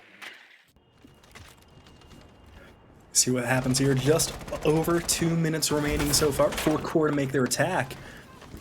Blackbeard in, not quite able to open the wall, but will be able to rectify that very, very soon. Looking for a jump out close, and Scoob is playing inside of Geisha. Back on the Vigil that we saw him on inside a bank. Blackbeard now starting to get that wall open. Mendez takes a lot of damage from an unknown source. Believe it's Inrio off map. Instead, it's going to be Franklin who gets the kill. Scoob now spotted inside of Geisha, and this is going to be tough to fight off because there are two on their way in. Blackbeard is close and has one behind him. Blackbeard looks the wrong way, doesn't pay for it though. Scoob gets one before being taken down by Inrio, and Franklin gets a second as well. Just like that, Core busts around wide open. It's down to Hectic and Gra. Looks like Hectic's trying to hold the long angle here. Maybe use Gra to get a little bit of more pressure, but Gra's not looking the right way, not ADS, and Inrio will punish him for it, but Focal getting blown up by the Nitro, so the Goyo going off to buy Food Truck here just a little bit more time. Franklin sitting at 8-2, Inrio at 7-3. Two of the quieter members on the side of Core rather, have really heating up. And just as I say that, I cast his curse on this Franklin. Gonna be the next one to fall. Hectic left him in 1v2, and popping these Goyo cans will give him time to readjust. But given how early they are, without C4 in hand, gonna have to get the kills onto Spiff and Inrio, who look like they're relocating to Dragon. EMP out from Spiff. Or EMP held from Spiff now used. Should disable any cameras on that side. Push it forward comes Inrio here. Just going to be a bait as they move towards the minibar. Zafia gets a stun on a Kaid, who's going to have to swing to peek. Spiff on the right side. Well, Spiff gets a kill, sees the arm. Hasn't peeked yet. Gets one onto Spiff. It's a triple for Hectic. Just needs one more, and Inrio is now in. Has to pass by with this doorway. The Kaid shoots behind, though. Can't land the next shot, and Inrio gets it. So close for Hectic, but we have a 3-3 split, and Core lucky to get that one. Or just absolutely finding the... I mean, I think... Food Truck there just had just bad timing. I mean, he saw the Zafia, he started spamming rounds to maybe see if she would re-peek, but he was almost out of rounds by the time she did, and it was just unfortunate for Hectic, Mr. Food Truck there, to try and take the round. It does really suck. I think if that mag size is double, I think he wins that. I don't think he would have peeked that like he did if he wasn't running low on bullets. Didn't want to reload. But either way, an incredible shot from the Zafia there. Nice quick peek there. I mean... I think it was Inrio. Yeah, Inrio. Yeah, Inrio and Hectic just played absolutely out of their minds. I will not, however, echo that I think that the TCSG should have the double round capacity. I mean, I think... The 417 got Hectic, it. It's their time to shine. I think Hectic would have never had to have reloaded that entire last 30 seconds, and that would have been insane. So, but it looks like Core on the defense now. Smoke, Mute, Azami, Warden, Cade. Azami coming out for the first time. I would be scared. These long hallways, Geisha room, it's a lot of room for Azami to have, you know, these, I keep saying these tiny peaks, or also just being able to shut stuff down. But we'll see, as we also see a Ying here. A Ying, a Blitz, a Blackbeard, and a Finka. I almost feel like SOAR's going to try and rush this. And maybe they will. It looks like Scoob going to throw in the first frag grenade here. Should be trying to take out the mute jammer that's sure to be on this door to get a drone in. And the shields are split up. It is a double shield take from SOAR. Something that we haven't seen Core do yet, at least on this map. Scoob going to go in first. Here comes the Finka boost. Interested to see where Mendez is going as well. Still playing out on the terrace. And just like that, Mendez is now playing in the dirt as they go down. Rival traded out quickly, though, by Hectic on that Ying. And Hectic goes down as well. So SOAR, trying for a quick execute, might have handicapped themselves a little bit. One inside of drums. It's going to be Inrio playing close with the shotgun. And they will get the kill onto Temp. Spiff finds Hectic as well. So just like that, it's Gra and Scoob playing over here on Black Stairs to try to close this round out for SOAR. Yeah, I mean, SOAR not looking great for this first attack. It is the first attack. They do have time to figure out, you know, what went wrong, what's going on. But it's definitely not advantageous. I mean, Core looking absolutely great. 4 players left. We see the first smoke canister come out. Hopefully Scoob doesn't take too much damage from it, and he won't. But yeah, I mean, just the utility left as well. I mean, 2 Azami barriers, a Cade Claw, and 2 smoke grenades. Not something I'd exactly want to push into if I was Scoob or Gra here. Yeah, I don't blame you. With a minute left, they got plenty of time. The only problem is the defense knows where they are, And if anyone hasn't noticed, the diffuser is 30 meters away, so not a whole ton of prospects towards getting this plant down. They're gonna have to go for kills and try to force Core back into the map. Looks like it might be a little bit of a readjustment as they're gonna walk over towards Dragon. And the problem is, Spiff is close here with those keep-up areas and landing shots too. Blackbeard gonna drop the shield, Scoop can't find it though. Now the Azami just gonna retreat in sight. Smoke with a nice day place grenade, forcing Scoop into the corner and breaking them up. Scoop should be able to get into sight, and it looks like they're going to go for kills, not the diffuser here. We'll see how it goes as Blackbeard is in trouble. Just those smoke grenades to be able to deny, Scoop might have wanted to cross the doorway and rush in, but now he can't, and with only 15 seconds left, they don't really have time to operate with, but Gra finding the nade. Scoop going to peek the corner, but it's the wrong corner as Inrio finds the kill, and it looks like Foco's going to close it out on the side of Core. Great round there from Core. They completely shut down the other push. We were spectating the Blackbeard and the Finka the whole time, but everybody died on the other side. I think Mendez died before he got in the building. The Ace shut down quickly after that from Temp. Hectic died off screen as well. It was just so quick. And the kicker that they had Diffuser as well just puts the other two, Gra and Scoob, in an impossible spot, right? There's no way you're going to walk it down all the way across the map, down 2 people, and get it. Not going to happen, and they're going to run back the same exact lineup, though, onto the different site, so interesting strategy from SOAR. See if it pays off. Yeah, I think, SOAR, they have a good attack strategy in that, the Blitz and the Blackbeard to be able to take people out, but I think Core had just relied on their utility more. I mean, more than we've seen them in past rounds, but the smoke was absolutely crucial in forcing the tempo of the Blackbeard there, and we'll see it here too. I mean, Azami, Mute, Valkyrie, Warden. I think, Azami and Valkyrie are just going to be so good in slowing down where the Blackbeard and Blitz are going to be able to play. And then the Bandit is probably going to be able to stop the support from the Ace and the Grim, being able to, stop SOAR from trying to get these long lines of sight onto the objective and try to be able to cut them from having that entire second floor control. Couple seconds gone in the round so far. Mendez yet again pushing up very aggressively. This time joined by Gra and of course Temp there on the Ace. So we'll see what Mendez can do. Drone shot out. Now they know they have one trapped inside of Geisha. Question is, can they get the shots? One lands onto Focal, can easily drop the hatch if they need to though. Blitz just waiting to push through the wall here. One is reinforced. So gonna have a tough time. There's actually 2 in Geisha, it looks like, or 1 just outside. No, yeah, it's Inrio in there. A bomb has been located. Yeah, and it looks like, Temp here trying to find an off angle. It looks like SOAR is mostly going to push down, but Spiff finding the kill under the Grim here. Spiff just holding this angle. The Blackbeard completely unaware of where he is.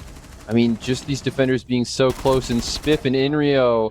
Spiff again gonna find a kill. Scoop gonna find a kill though on the rival, but that nitro cell is gonna bring him down to half. I mean, a little bit more than half HP here. And that is a rough push from SOAR. They lose 3 people to the same angle. They never even looked over there. Spiff is still alive inside a T room, killed the first, and just no call came. I don't know if they thought it was from a different direction, but the Zombie faces no pressure and gets 3, now all left up to Scoob, and the C4 will take care of that. Focal gives credit for the kill. 5-3 advantage to Core, and SOAR taking a well-timed timeout. Yeah, I don't know if they get one timeout a series, but it's definitely not, ill-founded to take a timeout here. It looks like, as we can see here, Core have won the last 3 rounds, and in a game where it's been alternating, it's not a great start to have on your attacking side. So hopefully SOAR figure out what they need to mix up, what they can do differently. I mean, again, they're not playing bad, it's just that Core just looks so much better out there. They really do. On the defenses, Core is clicking. Luckily for SOAR, though, we talked about it a little bit when we kind of saw SOAR flip-flopping between sites are upstairs. The downstairs sites are weak, and this is something that SOAR can take advantage of. They got so much momentum going for them last game. It feels like they forgot how to do their attacks a little bit this one. So hopefully going on to an easier site and maybe getting a win will remind them because SOAR are going to need a lot to end this game here. QOR put themselves in a really good position. They have at least 4 more rounds, and they only need 1 to guarantee themselves overtime. Yep, I mean, 7 rounds to win, like you said, and I mean, Core definitely looking better and stronger, but SOAR is definitely a bit of a comeback team. I think, you know, Core has a bit of an advantage with setting that precedent with starting on the attack. I mean, I thought SOAR might have been a little more dominant in their defense, but their attacks are really where they shine on SOAR, and SOAR have just not been putting up what they did on Bank, and it's very unfortunate. I still think they can pull it out, but it's definitely unfortunate that, you know, things have not been going exactly to plan and exactly their way. 5 seconds remaining. At the very least, it has still been an extremely exciting game, and only being the first Playday, can only imagine it will go up from here, and imagine we're all in a great spot for the future of this league, and we'll see just which team is able to grab themselves the victory on day number 1. So we're now going away from the shields. I think it's smart. They're good shield players, and they've had their moments, but they're not playing off them. They're kind of just sending their shields in alone and not watching any cross angles. So I think it's the right choice. I think it's given them a little bit of false confidence, a little over bravado on their attacks. Hopefully this one will seal it as Scoob and Mendez go from Blackbeard and Blitz onto Brava and Glass.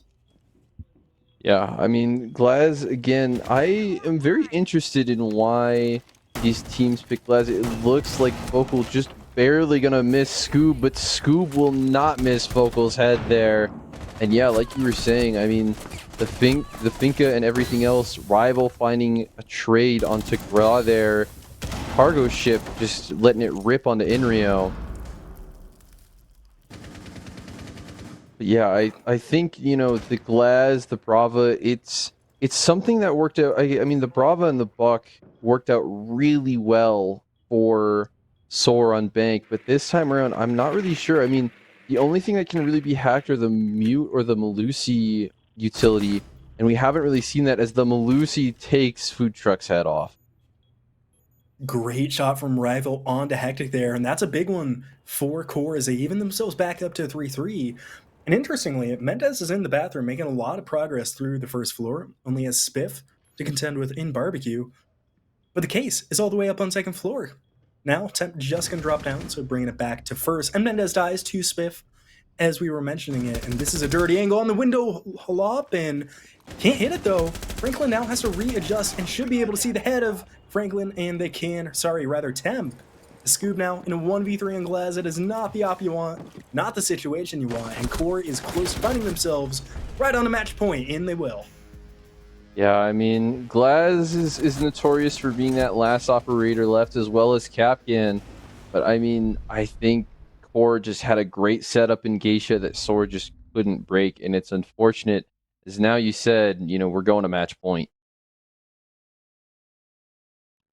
Match point for Core, and on a map like Skyscraper, with these last couple rounds, I believe it's 4 straight for the side of Core. It's hard to imagine that they don't find at least one in the next 3. Putting Mendez back on the Blitz, I think, is interesting. I think having a shield is probably important for SOAR, but that being said, I've liked the Blackbeard of Scoobs a little bit better, I think. Regardless, we'll see how it works out this time, and just as I say that, Scoob goes back onto the Blackbeard. So they're going back to the same strat that has not worked. I gotta question it from SOAR. It looks like Core just playing this half better. Yeah, I mean, SOAR, it's like we've been saying, though. SOAR do not look bad. I mean, they made it. They qualified for this tournament. But I think Core, just either their map knowledge, their gun skill, I mean, it's just these little categories that they're just so slightly better in that they can just turn rounds around. I mean, with Bank, it was definitely the gun skill. This time around, it feels like it's a little bit of utility as well, but definitely that gun skill coming into play, and Core have just been demolishing when it comes to gunfights. They really have this time, Inrio and Franklin in particular. I mean, the last couple of maps we've talked a lot about. Spiff and Rival, I think, is the top fraggers for Core. But these two now on the British Ops are just going crazy for Core when they need it the most. I've loved seeing those two come alive a little bit, and on the side of SOAR, still the couple quiet, Temp and Mendez trying to get on the board. A little bit bigger. They're now getting attacked over from this office side, so they'll need a lot of time, and with 40 seconds already gone, SOAR definitely going to start need to start up the tempo here, but Rival sitting in exhibition. If they don't drone this is going to be a really big kill for the Warden. Yeah, I mean, Rival just sitting comfortably in that spot, and it looks like there's even more defenders ready and waiting to see whatever We're not Rival gonna will see call him. out. Mendez getting very, very low there. Yeah, like you said, they're not going to see Rival there in the corner. So many people so close, and Mendez will get the first kill into Spiff. And now we'll answer to Mendez. Gets a double. Are you kidding? The drones are not doing enough. Mendez and Rival both with doubles. Rival now in a tough position, though, as there are still 2 out on office balcony, and Gras going to make the rotate around that exhibition window. But Rival has jumped off back to the first floor, and with Scoob now walking up black stairs, his Warden should be home free and can now even get a flank onto this Twitch, who's all the way up in the hallway. Yeah, and it looks like Scoob will be the one finding the kill on the Franklin there. It's like Rival maybe trying to find a kill on a cargo ship, will find it. Finka boost coming in from Gras. And it looks like a trade between Focal and Rival there. We'll see now, 1v1. And it looks like Focal's going to take it to make... Focal gets the kill. QOR gets the win, and just like that, SOAR, with an incredible effort, are going to fall just short. 7-3 to QOR on Skyscraper. And what a game by both teams. Absolutely, what a game. I mean, SOAR looked absolutely phenomenal. I mean, a 6-round run on Bank was just insane. But the 5-round run at the end there from QOR just did them in. I mean, I think QOR, once they got on the defense, just had it in the bag.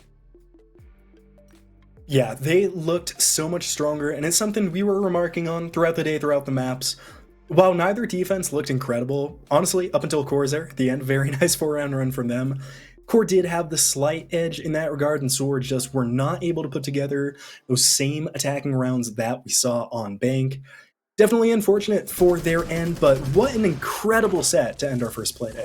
Oh, absolutely incredible set. I mean, we saw crazy flicks, we saw amazing plays, we saw, I mean, just at the end there, I think it was Rival on the Warden. I mean, he got 2 or 3 kills, he got a clean rotate.